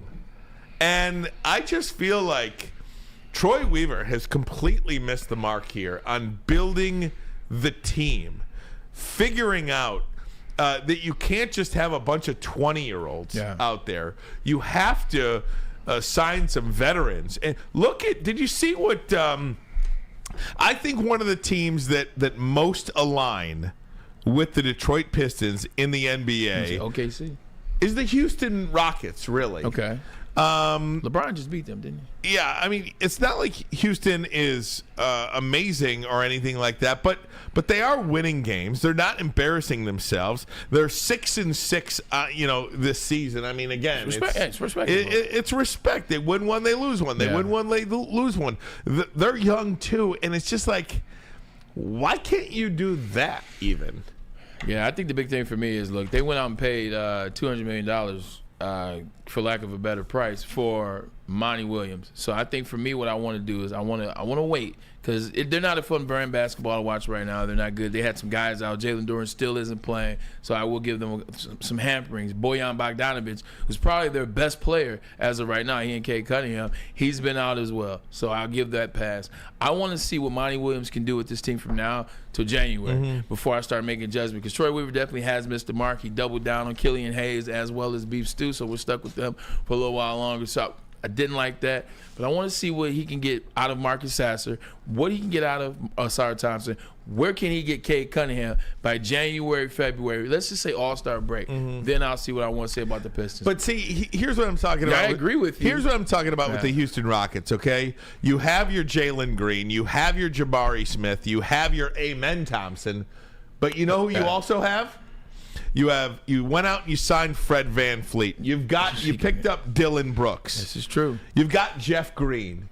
Yeah. So it's Jeff Green can hoop too, man. It's not like you're just out there with a bunch of 20-year-olds. It seems like, for whatever reason, it seems like Troy Weaver is kind of in the same boat as some coaches, NFL or NBA, where they just stay away from older guys. Like, everything is so about the younger guy, the younger player, mentoring the younger player, letting the 3-year player be the veteran player, which is Cade Cunningham. He's the old guy on the team. Sometimes you got to have these older guys in your play. You see Jeff Green last year. You see the input that he had with the Denver Nuggets. They won a championship. I'm not saying it's because of him, but they won one. Fred VanVleet, he also adds a cachet. They won a championship with Kawhi Leonard in Toronto. So you make a very good point. You guys start adding these pieces around your young players, because who the hell is going to be the veteran? Who the hell is going to say guys when guys are slacking off and they're not getting it? And when a coach needs that player, sometimes it's not up to a coach. Sometimes you need that guy on the staff that can say, hey, fellas, let's get together. We're slacking. We BSing. We're tripping. Then you got to have a player. Who's going to do that right now? They're all the same age. Like, if I was on that team and I heard, like, Jalen Duren tell me, like, hey, let's get serious. Man, shut up. You're 19. Right. Got to have some veteran leadership on the team. And that's where I just go back to Troy Weaver. Again, it goes back to the guy that's trying to build the team. You can accumulate all the talent you want. If you don't, the thing's a puzzle, okay? If you don't fit the puzzle pieces, having all corners, this is Jack. or building the outside, the perimeter, isn't always what you got to do. What did Kool-Aid tell us the other day? They got about $90 million to spend. Spend some of it. All right, so, but you know what? You don't want them just to spend it like the old days, Villanueva and Gordon. You don't want that. You want to spend your money, but who's coming here? There's got to be a guy that wants to come here and lead this team, and I don't see it. Who's coming here? Once proud franchise reduced to this. It's a shame. They gotta have something to want to come to, and it's not some $13 million condo inside of the practice facility that they get to stay in when they're potentially signing with the team. They gotta have a team in place, and I think and that's why you just jumped in. I want to wait till February and January more so because I want to see what Monty can do with these young guys. I want to see what the culture, if any, is built in that span. So we'll see then. What are they, 4-36 since the All-Star game? Pretty much. That's what they are. That's Pretty embarrassing. Well, different coach, different. Hey. I forgot who said. I don't know if it was Terry Foster or somebody, but it was Terry Foster. What did you say? He tweeted out a couple of days ago about how a franchise is in trouble is if when people stop caring about you. And I think that is, for the most part, the Detroit sports fan has forgotten or don't care about the Pistons. You just got to go back to what we talked about. I think we had with this conversation. For the most part. Yeah. And we got to go back to the conversation we had 2 weeks ago, Ryan. And we'll get back to the Lions because that will give us some cheerful spirit because this definitely isn't doing the trick. But I think it happens with the transition from leaving the Palace, pissing all those people off, taking it downtown Detroit, and since it's been down there, can't get into the playoffs. Loss after loss. The records have started going worse and worse and worse as it relates to the 500 mark. I think that transition and those records, you mix that together, and that's where you see the fall of the Pistons from the fan point of view here in Metro Detroit. The other day, Toronto had 44 assists. That's a team record. 44 assists. On Sunday? Against the Pistons. Really? Yeah. How many offensive rebounds? People are breaking records against this team. It's a stat game, right? Yep, that's what it is. Guys, how about them Lions? Guys, we'll come back. How about Michigan? Talk a little Michigan football, baby. Yeah. It's the game. We'll do it next. Jim Harbaugh and Ryan Day. Let me tell you something about Ryan Day. Yeah. Oh, my. Yeah. We'll do that next. But first message from Feldman. That's right. Feldman Chevrolet is Detroit's #1 Chevy dealer with 18 locations around the metropolitan Detroit area. There's probably one in your neighborhood, so just go to feldmanauto.com and you can see where that's at. Since 1996, Feldman Automotive has been driven to provide a fast, convenient, and first-class car buying experience. It's called the Feldman Advantage. Do yourself a favor. Take advantage. Gabby is a college student struggling to study for her big exam. Then she discovered Syntron, a healthy way for her to stay awake and focus. Jennifer frequently has chaotic days like this until she gets online, orders some Syntron, and finds her groove. April visited her local grocery store, purchased a case of Syntron, and entered to win the Syntron 100K Vegas giveaway. Pick up your case of Syntron today at any Meijer location or visit drinksyntron.com/Vegas and enter for the 100K Vegas giveaway.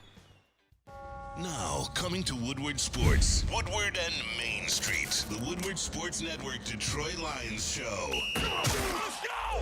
Catch Gabrielle D. Phillips, Matt Broder, and Terry Foster for all the latest news on your Detroit Lions every week. Only on the Woodward Sports Network YouTube channel and woodwardsports.com. Where's the most convenient place to get that big fitness energy? It's Planet Fitness. Join today for just $1 down, $10 a month. With over 2,400 locations and equipment for every workout, you can get in, get energized, and get going. And with free fitness training and most clubs open 24 hours, everyone belongs in the judgment-free zone. So join today for $1 down, $10 a month, no commitment, cancel anytime. Deal ends Wednesday, September 13th. Join now at any Metro Detroit location. Hurry, offer ends soon. Hey, gang, let me tell you about Outdoor Equipment Company, the official outdoor equipment provider of Woodward Sports. Michigan-grown, family-owned, bad boy mowers, tractors, steel handhelds, even weed whippers, Liberty trailers, Generac generators, SnowX plows, and salters. Outdoor Equipment Company has it all. You could buy it, you could rent it, 0% financing, delivered to your doorstep. OutdoorEquipCo.com, your power equipment playground. Jim, this rivalry has always been heated, of course. It seems like there's always been a fair level of respect between the coaches. hard to determine what that is right now. What would you say is your respect level for Ryan Day and their staff? It's all about our preparation for Ohio. The days, the minutes, the hours, everything leading up to this game. That's where our focus is. Preparing ourselves and planning, gonna practice and then execute. It's fantastic stuff. Jim Harbaugh asked if he respects Ryan Day. It's all about preparation for Ohio. It's fantastic. Ryan Ermanni, Braylon Edwards, Tom Mazaway. We got Parker in the house. We got Sam Flannel in the house. We got Pete Spivak in the house as well. I do want to make it. Today is Parker's last show here. He is moving on with us. We're going to get him on with us in the final segment of the show. He'll tell us where he's off to. But Parker's been great for us, and he has not mailed it in at all. He has not. So I just wanted to. He's sitting there teaching Pete Spivak everything. He's putting everything in for us. I just wanted to get that on the record because we were just playing with him earlier. Absolutely. Hey Ryan, what is in between you and I? This LA Maz is there right now. Just you and I. What is Maz doing to these technical directors? Pete, you got 3 months, buddy. Then you're going to quit too. Like you're running maybe you'll make it 4 months. Maz is running up the TDs. We have run through. What is Maz doing? Like 5 TDs in 2 years. This ain't the old days. When you get your teeth kicked in and you still come back for more. Right, Pete lasted 5 months. Over under 5 months. Take the under. Pete's old school. Yeah, that's great. But Bray, Michigan. Look, Jim Harbaugh, and I love it. This is all started allegedly by Ryan Day, and. I just have I have no respect for Ryan Day whatsoever. I have as much respect for Ryan Day as Jim Harbaugh does for Ryan Day. But what did he say last year? Some guys are just born on third. That was a couple years ago. 2 years ago. Yeah, some guys are just born on third base, and he was. What do you make of Jim Harbaugh's answer there to the question of do you respect Ryan Day? Well, it's all about Ohio, preparation for Ohio. I love it. That's what he's supposed to. He doesn't respect Ryan Day. Ryan Day, who cares who he respects? Like, look, I'm not getting to the fact of what we did and blah, blah, blah. I'm not trying to have that conversation with everybody right now. Look, we hate Ohio State. But we've always respected the coaches. We've always respected the players. Like I can tell you, every player that I played against, I can tell you the coaches. Respect them. Hate them, but respect them. But Ryan Day, in the way in which he's going about Ohio State, I don't respect that. I don't respect him. I still respect the players, but I don't respect him. He's just a kid. He's juvenile in a man's world, in a man's game. So he could be who he is. I would handle this question same way Jim Harbaugh did. Look, man, it's about Ohio State. They don't mention our name, so why mention them? They talk about the school up there, the players up there, so why mention Ryan Day? Why give him the satisfaction of saying, well, because all it does is open the bridge to another question and another question. And it's not about another question. It's about, is Michigan going to be ready? What preparation is J.J. McCarthy going to do this week? What preparation is that defense going to do to get ready for Marvin Harrison and Kyle McCord as they come in Ann Arbor? So I love it. It's that type of week, and that's the atmosphere. That's what you want, man. The hell with those guys. I could just see Ryan Day and Greg Schiano just like in a room. Kissing cousins. Yeah, just what can we do to him? What can we do? Is there what else can we do to him? I lost a lot. I used to like Greg Schiano. I lost a lot. I lost all my respect for him, and I think he'll be kicked out at Rutgers before you know it. You know what we were saying about Scott Mitchell earlier? Like, when you're fighting like to dig out of a ditch or whatever, you are grabbing and clawing and fighting and scraping for everything that you can. Here is Ryan Day. Let me tell you this very plainly. Ryan Day is coaching for his job. Yeah, well, it's like that. That's okay. Just let me tell it to you as plainly as I possibly can. Ryan Day is coaching for his job on Saturday. If he loses to Michigan for a third straight year with an interim coach on the other sidelines, Ryan Day is going to get fired. It's just the way it is at Ohio State. And quite frankly, whether you agree with it or not, I kind of like it. If you don't beat your rivals, you're out kind of thing. Yeah. And also, thank God that didn't happen at Michigan, and they kept Jim in long enough to where he could turn the tide. Yeah. But I agree. But here's Ryan Day. You know, they had Michigan signs too, allegedly. They worked with Rutgers to give Purdue Michigan signs ahead of the Big Ten championship game last year. Didn't help, though. Now, they might have gotten them lawfully or by the rules of the Big Ten or the NCAA. No, they didn't. Whatever the case may be, allegedly. Whatever it is, they had them. They knew what Michigan was going to do. And you know what? They still got their asses whooped. By 21. 2 years in a row.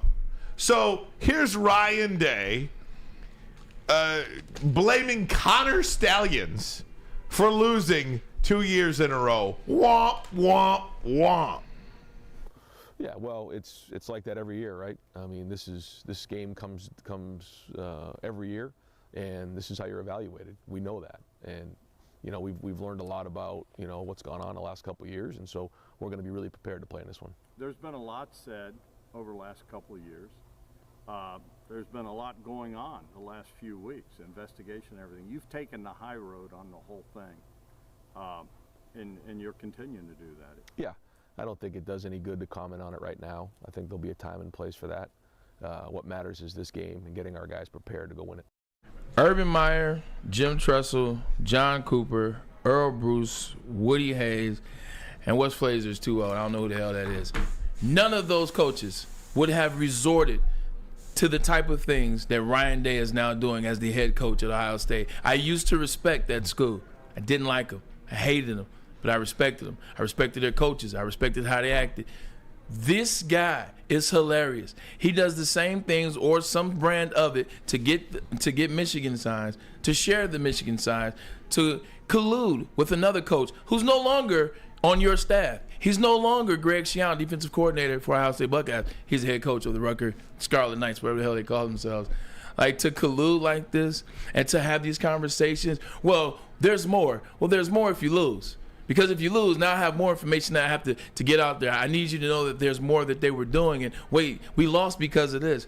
You said it you hit the nail on the head. It's just funny that Ryan Day, he's legitimately the first coach that I've seen kind of mirrors this era.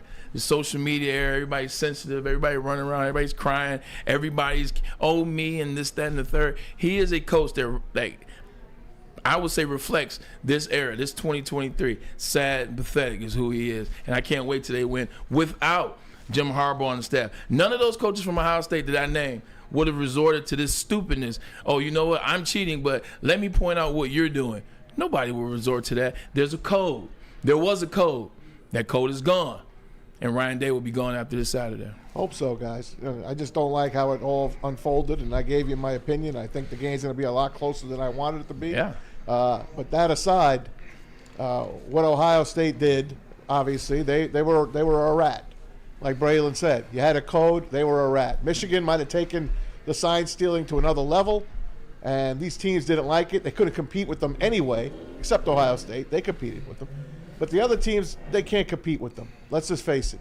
So they all get together, a little bitch session, and they get their new little Big Ten commissioner, and they bully him into doing what they did.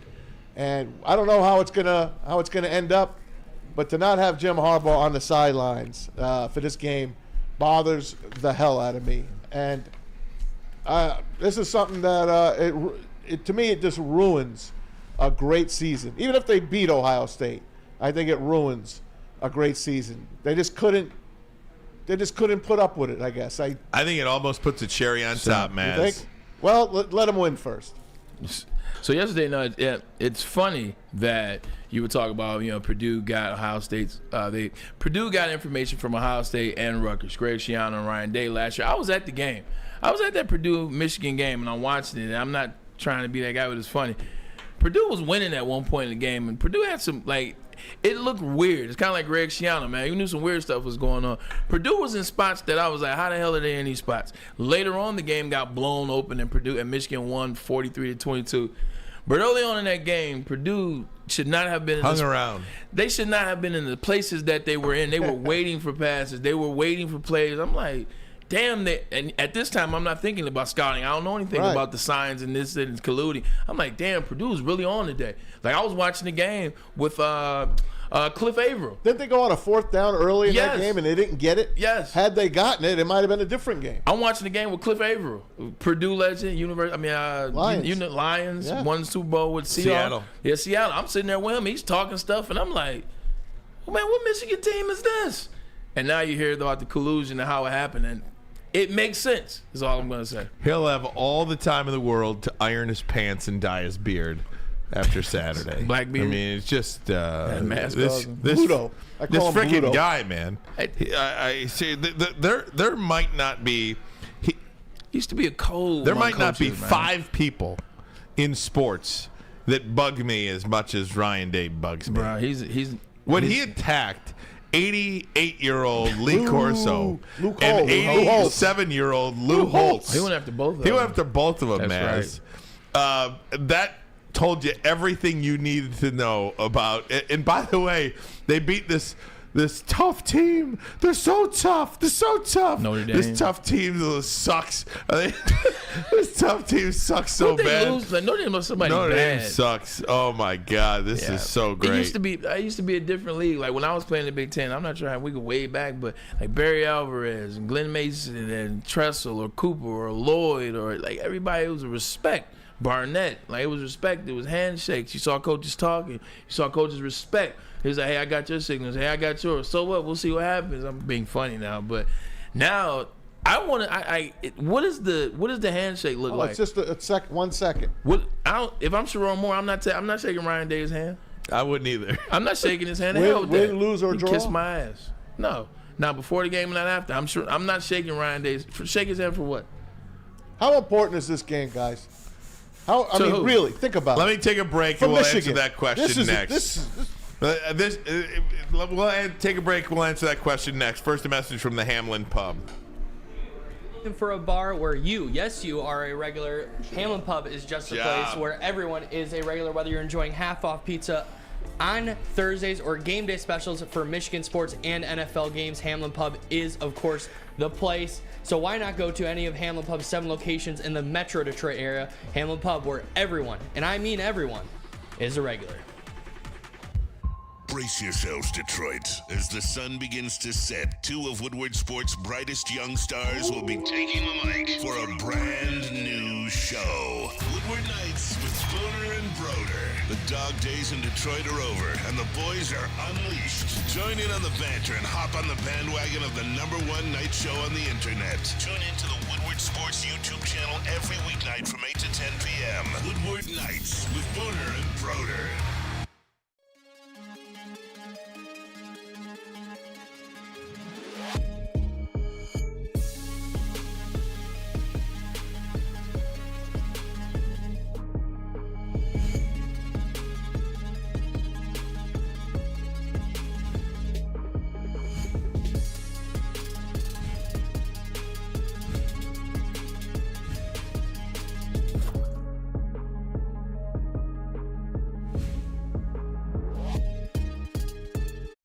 Any Lady Jane's Haircuts for Men for an award-winning haircut experience from one of our talented stylists, and register for a once-in-a-lifetime opportunity to win an all-expenses-paid suite for the 2024 NCAA tournament for you and 5 of your best buds. That's right, college basketball's most elite event.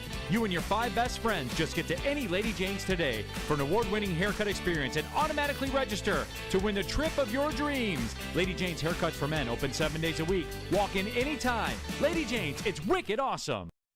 When buying or selling real estate, flexibility and control over the sales process is key. Sellers, how would you like the freedom of canceling your listing agreement at any time for any reason with no penalty at all? That is exactly what Mark White and Associates is offering. It's called their minute-by-minute listing agreement by Mark White and Associates.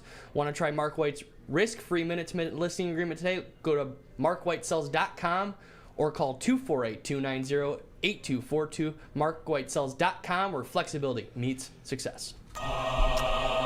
Guys, so all the big hitters are going to be there. Big noon kickoff will be at Ann Arbor Pioneer High School. Barstool Sports going to be out by Drew Lane's tailgate. Oh, wow. At Berkeley and State. Oh, I'll be there. How about it? I'll be there. The Little House. And I'm not going to tell you where ESPN College Game Day is going to be. Just boycott ESPN's College Game Day, guys. Boycott it. I read today that some Michigan fans are going to stay away from it. If you're going to go, then really show up for Harbaugh. Show up. That'll be at Ferry Field, ESPN College Game Day. And, yeah, look, I think everybody should support Big Noon Kickoff on Fox. That's the channel the game is on. I think that's the channel that has provided perhaps the most fair coverage of the even with Urban Meyer, the scandal. Absolutely.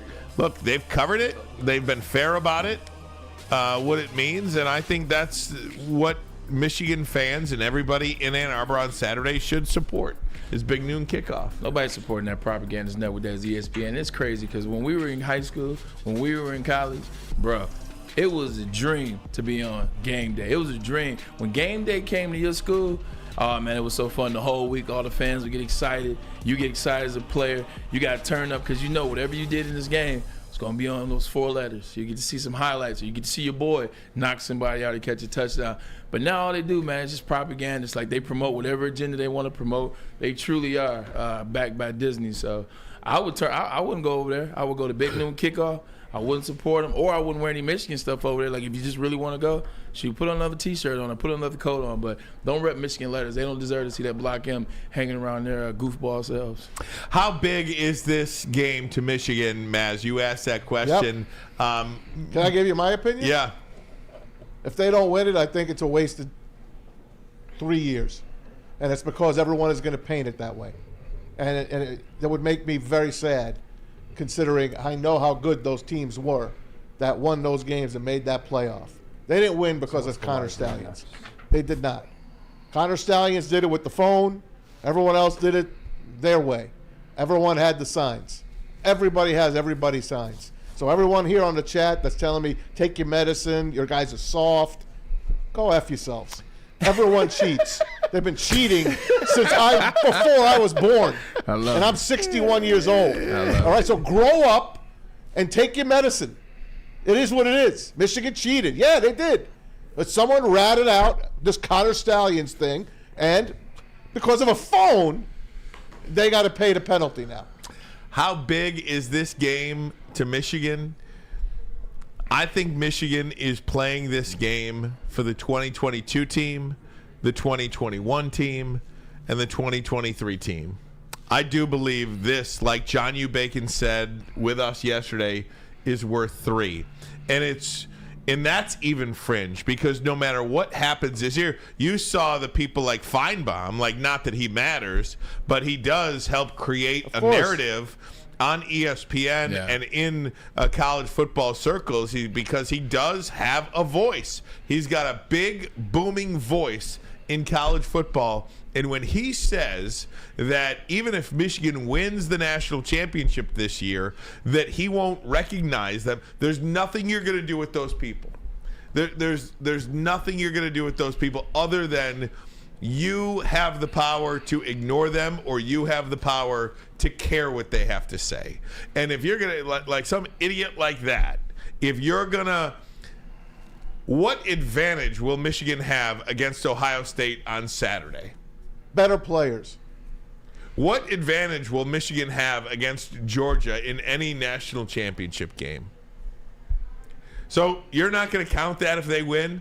You don't think they could have beat Bowling Green or Michigan State without come on. No, man, don't forget UNLV. How could we forget UNLV? Look, this is where it is for me. I told you yesterday, Michigan has to win the national championship for everything to go back the way it was. You win the national championship, everything will go back. Jim Harbaugh's coming back. War Manuel's coming back. There will be no suspensions next year. I don't care what Paul Feinbaum has to say, because everybody else will be like, there you go, Pete. Hey, look, at the end of the day, I mean, they did beat insert semifinals and finals, probably Georgia and somebody else. Insert that. They still went and got it done. But just this game, like you said, this game is 3. because I do not want to hear Ohio State's mouth. I don't want to hear those people from that raggedy state called Ohio. I do not want to hear them talking about, yeah, that's why you guys won. That's why this happened. This is why. I don't want to hear it. Even though I know it's not true, even though I can go down the list of first rounders we had the last 2 years, the list of draft picks we've had in the last year that dominated that rivalry, it wouldn't be anything to say. Because when they say that's why you won, even though we know, you can't argue with fools because people from afar can't tell who's who. Michigan's got to win this. One counts for three, and they got to win it all, because if they don't, everything in Ann Arbor will change, Ryan. I promise you it's not going to be pretty. Pete Feinbaum would tell you. I love Dan Wood in the chat. East Carolina coming off a bye was tough. Oh, my gosh. Amen to that. Guys, we'll take a break. We'll go around the NFL. We'll do it next. But first, a message from Planet Fitness. It's the home of the judgment-free zone. That's right. That means anyone can feel comfortable and work on their fitness goals. At Planet Fitness, you will experience your squeaky clean gym. Proof of that. That has tons of equipment, a full body workout in just 30 minutes. It's right in the middle. It's cool. We've checked it out. We did it on, I want to say 30 minutes. We watched it. It only takes 30 minutes to get that thing in. All of this only costs you $10 a month. It's worth it. Do yourself a favor. Join Planet Fitness, because your fitness is essential. Pause. I heard that too. Brace yourselves, Detroit. As the sun begins to set, two of Woodward Sports' brightest young stars will be taking the mic for a brand new show. Woodward Nights with Spooner and Broder. The dog days in Detroit are over, and the boys are unleashed. Join in on the banter and hop on the bandwagon of the #1 night show on the internet. Tune into the Woodward Sports YouTube channel every weeknight from 8 to 10 p.m. Woodward Nights with Spooner and Broder. Your home is your most important asset. Flexibility in the sales process is key. When you work with Mark White and Associates, you can cancel at any time, for any reason, without penalty. Speaking of flexibility, check this out. Who you work with matters. Hire the best broker in the game.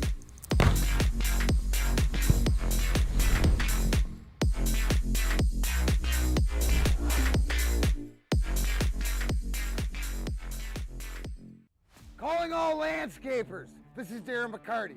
I'm at Outdoor Equipment Co. How would you like to landscape like a legend? How about a bad boy zero turn? And even a chainsaw.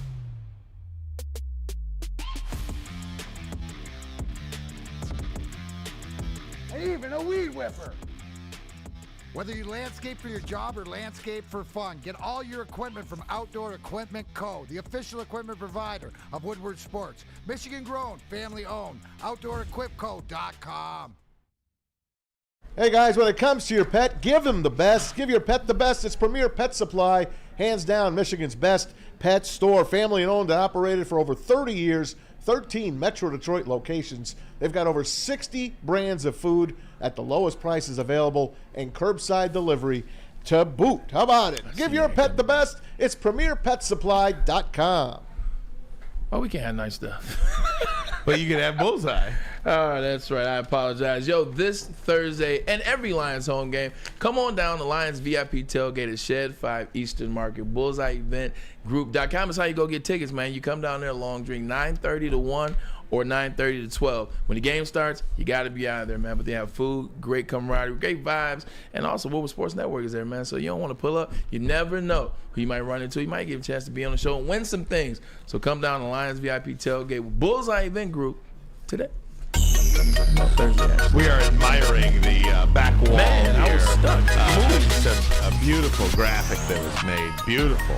How come Great we don't job. get that? I know, right? Where's that at? All we need now is some glorious cannon.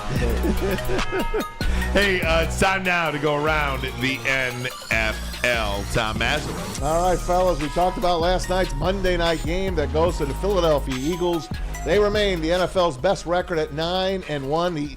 How about our Lions, right? Right on their tails at 8-2, the only 8-2 team in the NFL. Let's start you off with Zach Wilson, guys. Yesterday we told you they're going to replace him with, Tim Boyle, the former TB12 of the Detroit Lions. Psych. Tim Boyle is going to start on Friday afternoon at the Meadowlands against the Dolphins.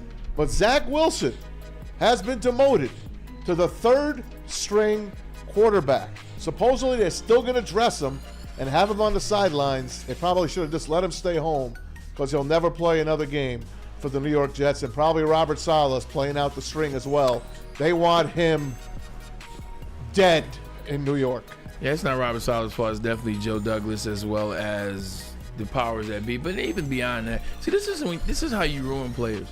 This is how you ruin players. Look, Zach Wilson wasn't the answer, but you knew that and you drafted him anyway. Zach Wilson wasn't the answer, but you didn't go out and get a backup quarterback this year when Aaron Rodgers wasn't hurt. Zach Wilson wasn't the answer, but then you tried to lobby for him. Then you tried to talk about how bad he was. And now all of a sudden it's, well, a couple games left, we're going to go out there and put Tim Boyle. Tim Boyle is not an NFL quarterback. Tim Boyle is not better than Zach Wilson. He's a practice squad. I don't care how good how bad Zach Wilson is.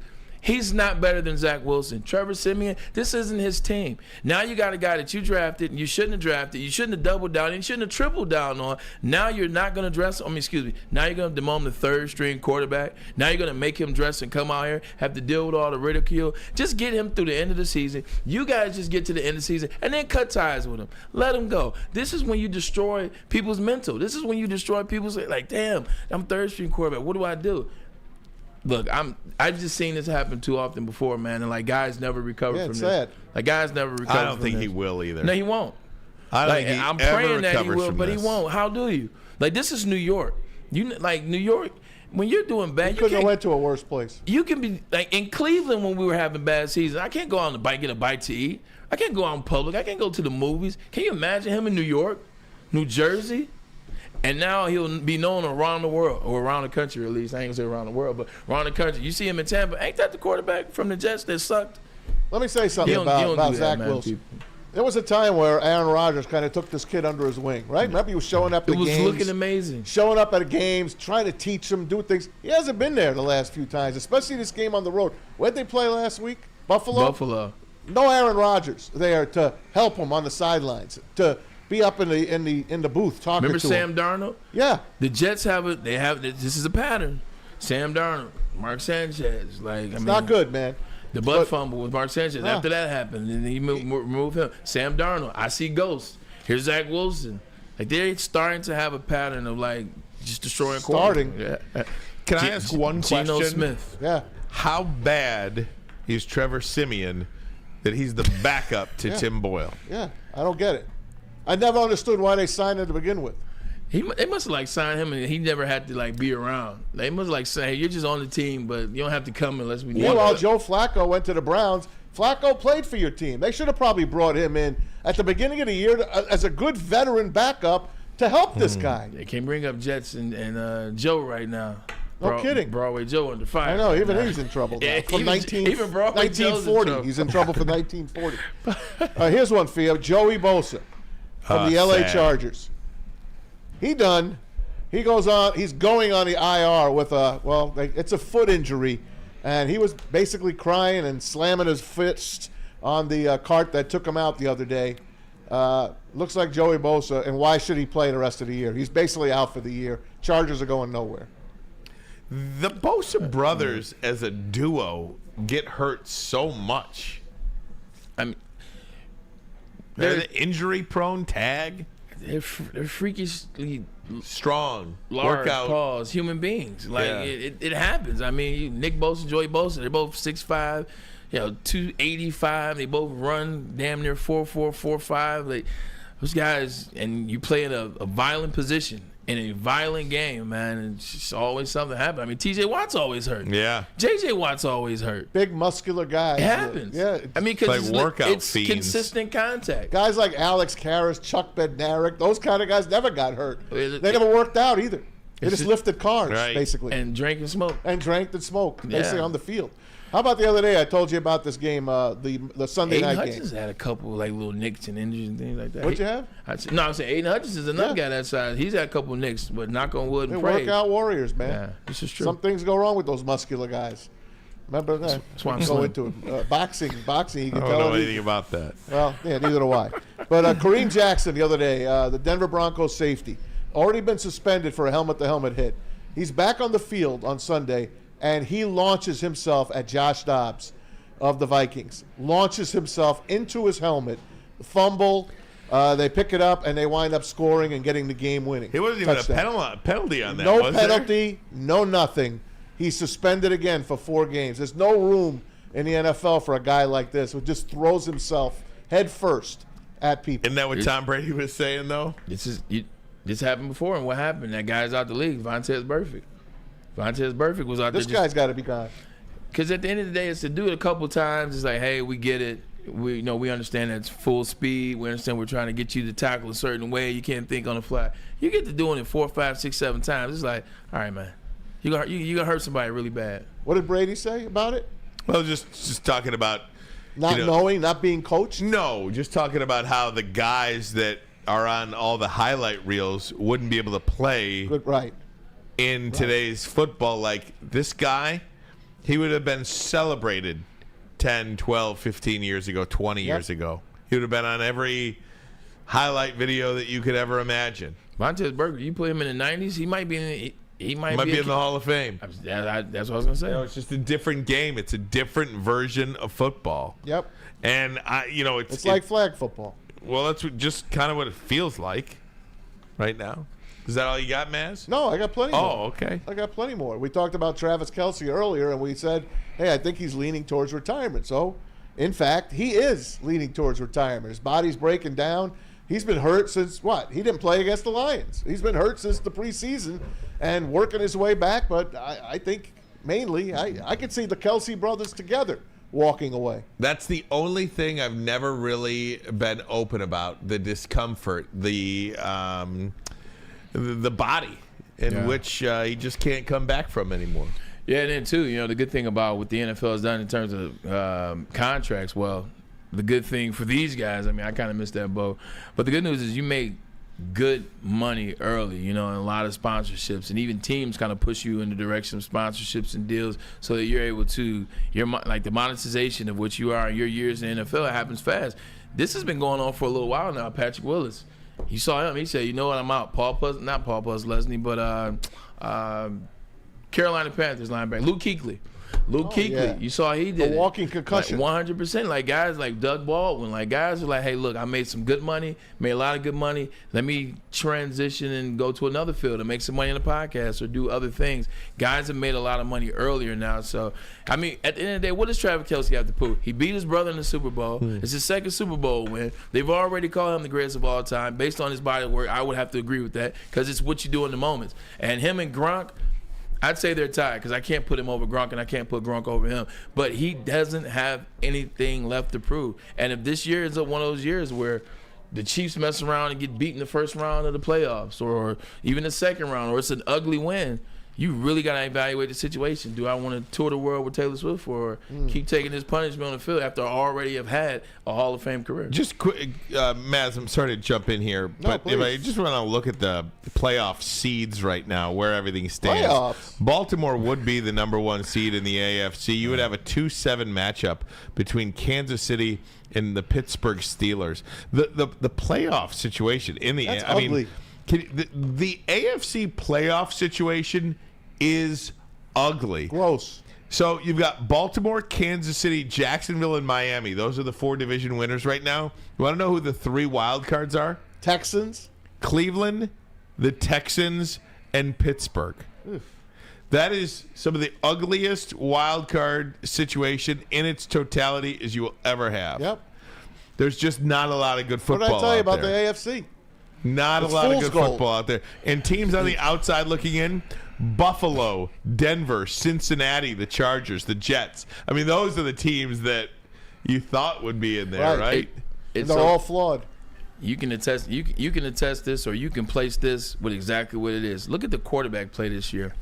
100%. Look at the quarterback play. We talking about a bad season. First thing I look at back, the quarterback play this year has just not been what it is. Even elite quarterbacks. How many games have we seen Patrick Mahomes turn the ball over? He had 3 in one game. You look at Jared Goff last game. He's actually having a really good year. He had 3 last game. Justin Herbert is spotty. We were just talking about removing Josh Allen as a quarterback. These are the elite quarterbacks we're talking about. We're not even talking about the guys at the mid-tier like Derek Carr's and insert quarterback here. Geno Smith, regression year. It's been bad quarterback. The Atlanta Falcons. That whole division is horrible. It's just been bad quarterback play all around. The Colts, they lose Anthony Richardson, bad quarterback play. The Bears, inconsistent quarterback play. Bryce Young. Falcons. It's bad quarterback play. Hey, speaking of quarterbacks, and you mentioned Joe Flacco, he is back in the league. Yep, he's back with the Browns. Doing what? Browns have Signed with signed the Browns. The Browns have signed Joe Flacco. He will back up. Who's playing now? Dorian Thompson-Robinson. That might not be a It's bad a really pickup. good signing for him, man. He had 400 yards passing last year. Right. Well, in a game. He did. What and happened again, to Trent Dilfer again? Oh, he had it against the Browns. But again, look at, I think what you were talking about, Maz, is what Joe Flacco might have been able to do for a young quarterback in Zach Wilson. He can do and perhaps help and carry along Dorian Thompson-Robinson, the rookie from UCLA, as, hey, man, you need a little help in the film room, or do you need some help reading this, whatever the case may be. I think it's great. Or you get a pro, just an pro extra in there. coach on the field. Or here's another thought. We got this great defense, one of the best defense the NFL has seen in a very long time. At least if we get Joe Flacco's old self in there, if something happens to DTR, or if he's not the guy, if he's losing games, that division's up for grabs too. It's like, shoot, at least we know he can stay the course and hand the ball off to Kareem Hunt. Yeah. And oh, by the way, I keep saying, he did have 400 yards passing last year against the Browns, so it's still in there. Ford's good too. Jerome Ford has been running the ball good. This is true. It's a good call. Yeah, we're not going to take a break here, I don't think. We're going to keep going, No, we're right? rocking and Yeah. rolling. We're Parker, rocking and man, rolling what's to the up, end bro? of the show. Go ahead, one more, and then we'll get Parker in here. Does Maz. Parker have a microphone? Well, he's going to get back in the booth there. Okay. Let's see. What do we got here? What do Let's you go to have? the NFL draft order. Yeah. Shall we? Here's our weekly look at the top 10 picks if the draft, of course, which will be here in Detroit, started today. We will put it up. Obviously, the number one team will be the Chicago Bears, Yes. courtesy of the Carolina Panthers. Man, that's what a tough pill to swallow. Dumpster fire. I think Don't Carolina get the right might quarterback be. and you give up your number one You pick. cannot miss on a quarterback. Not saying that Bryce Young's career is Just ask the written, Jets. but my goodness, yeah, you can't miss on a quarterback and then give the next year's number one pick away. But that's exactly what Carolina's done. Arizona 2, New England 3. I think New England gets that number one pick. Yeah. when it's all Giants said and New and England done. play this week. Yeah. Let New England win, Giants, please. Let them win. Is Bill going to New York? Who knows? They got he's with Washington, the Chargers, and the Giants. Those are the three names I hear. Bill Belichick might land next year. I can see the Giants because we got to talk about. I can see Dable going back to Buffalo. Like, look, y'all keep it. I'm going. Yeah, but he's a Hey, head coach. Parker, He's gonna switch go back. with Pete so we can get you on going camera. back to be coach. Oh, Sean McDermott's to getting fired. to get rid of Sean McDermott. Look, Sean McDermott had one good game against the Jets. He still is having a horrible year. He's still gonna get fired. All right.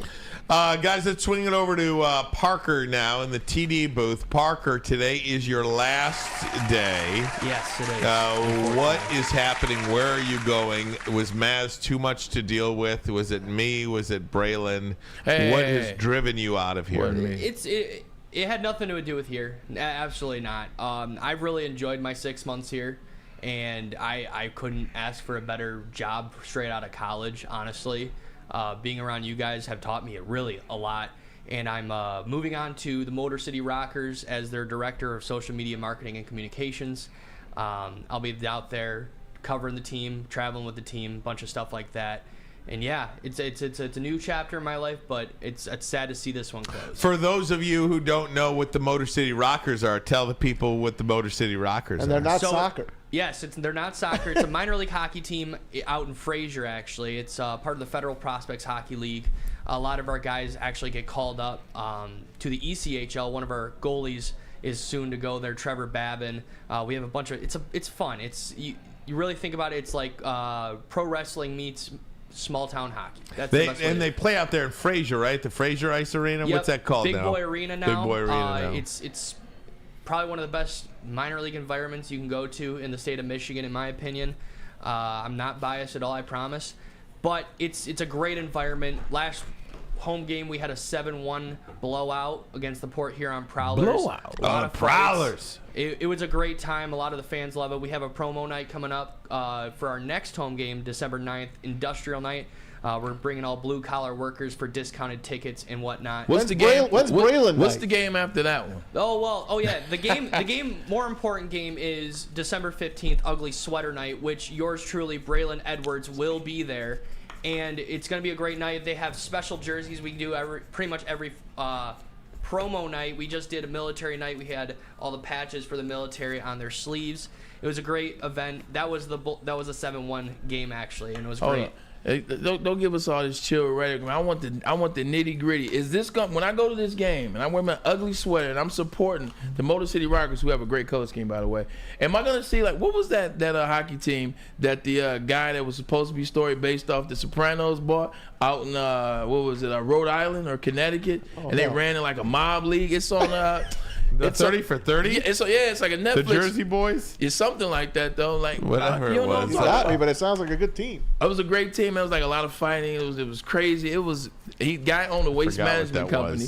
Kind of like The Sopranos. He actually used to have, rest in peace, to have him there. James Gandolfini? You've never seen this? It was a Canadian league. How did I miss this? Hold on, man. This is the Danbury Trashers? Yes. Yes. Yes, that's exactly what they are. Are they the Trashers or the Thrashers? The Trashers. That's great. Of course, sanitation, right? Sanitation. He used to pay him with cash. He pay him over the table. Under the table. Man, they used to get. They didn't. Oh, it was great. You haven't seen this? No. It's on Netflix. It All was right, send me that. I'll send it to you. It's the same kind of documentaries where they did the Bad Boys one, the Malice at the Palace. Okay. It's a story that seems designed for the screen, if not the subplot of The Sopranos. It's so but this great. actually happened right here in the tri-state area in 2004. Connecticut trash magnate Jim Galante gifted his son AJ Galante a hockey team, and that team, the Danbury Trashers, became known for its skirmishes on the ice. He was running the team at like 19. He's like 19, 20 years old, man. Fantastic. You gotta watch it. I will. It's like 45 minutes, really good. So Parker, you're gonna have one of those nights there? You're gonna have the Trashers? I'm trying to have some fun. Let's get the Trashers over there against the Rockers. That'd be awesome. We do have games coming up in Danbury, actually. It's against the Danbury Hat Tricks. Not the same team, but yeah, we try and get that environment going with the Parker, are the Rockers. Lions going to win the Super Bowl this year or no? You know what?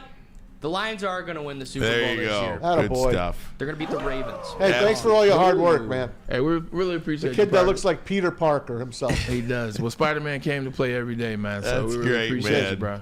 One last pause just for you. That's right. Well, Parker, we love you, man. Best of luck to you.